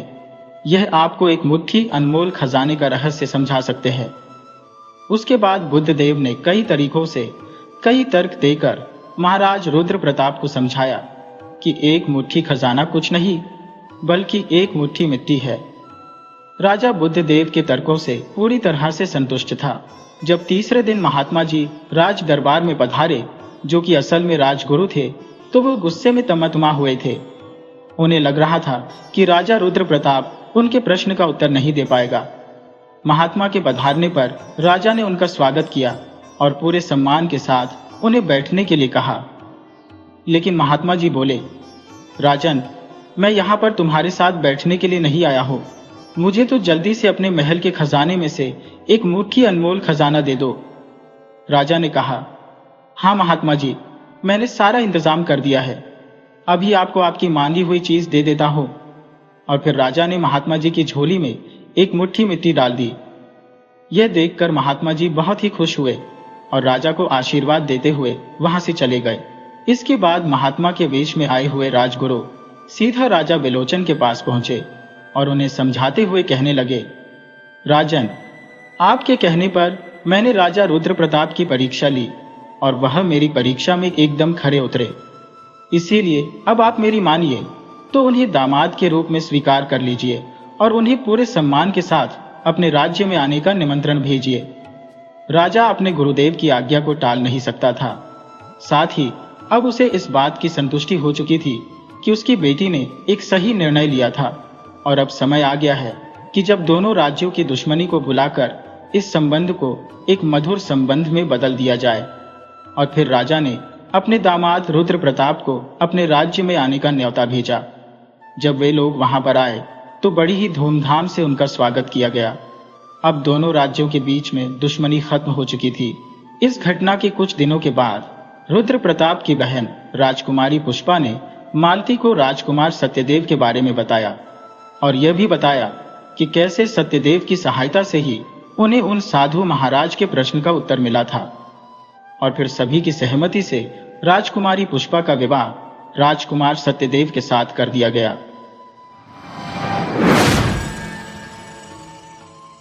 वीडियो अच्छी लगी हो तो इसे लाइक करें और ऐसी ही मज़ेदार कहानियों के लिए चैनल को सब्सक्राइब करें और बेल आइकन दबाएं। ज़्यादा से ज़्यादा अपने दोस्तों को शेयर करें। धन्यवाद।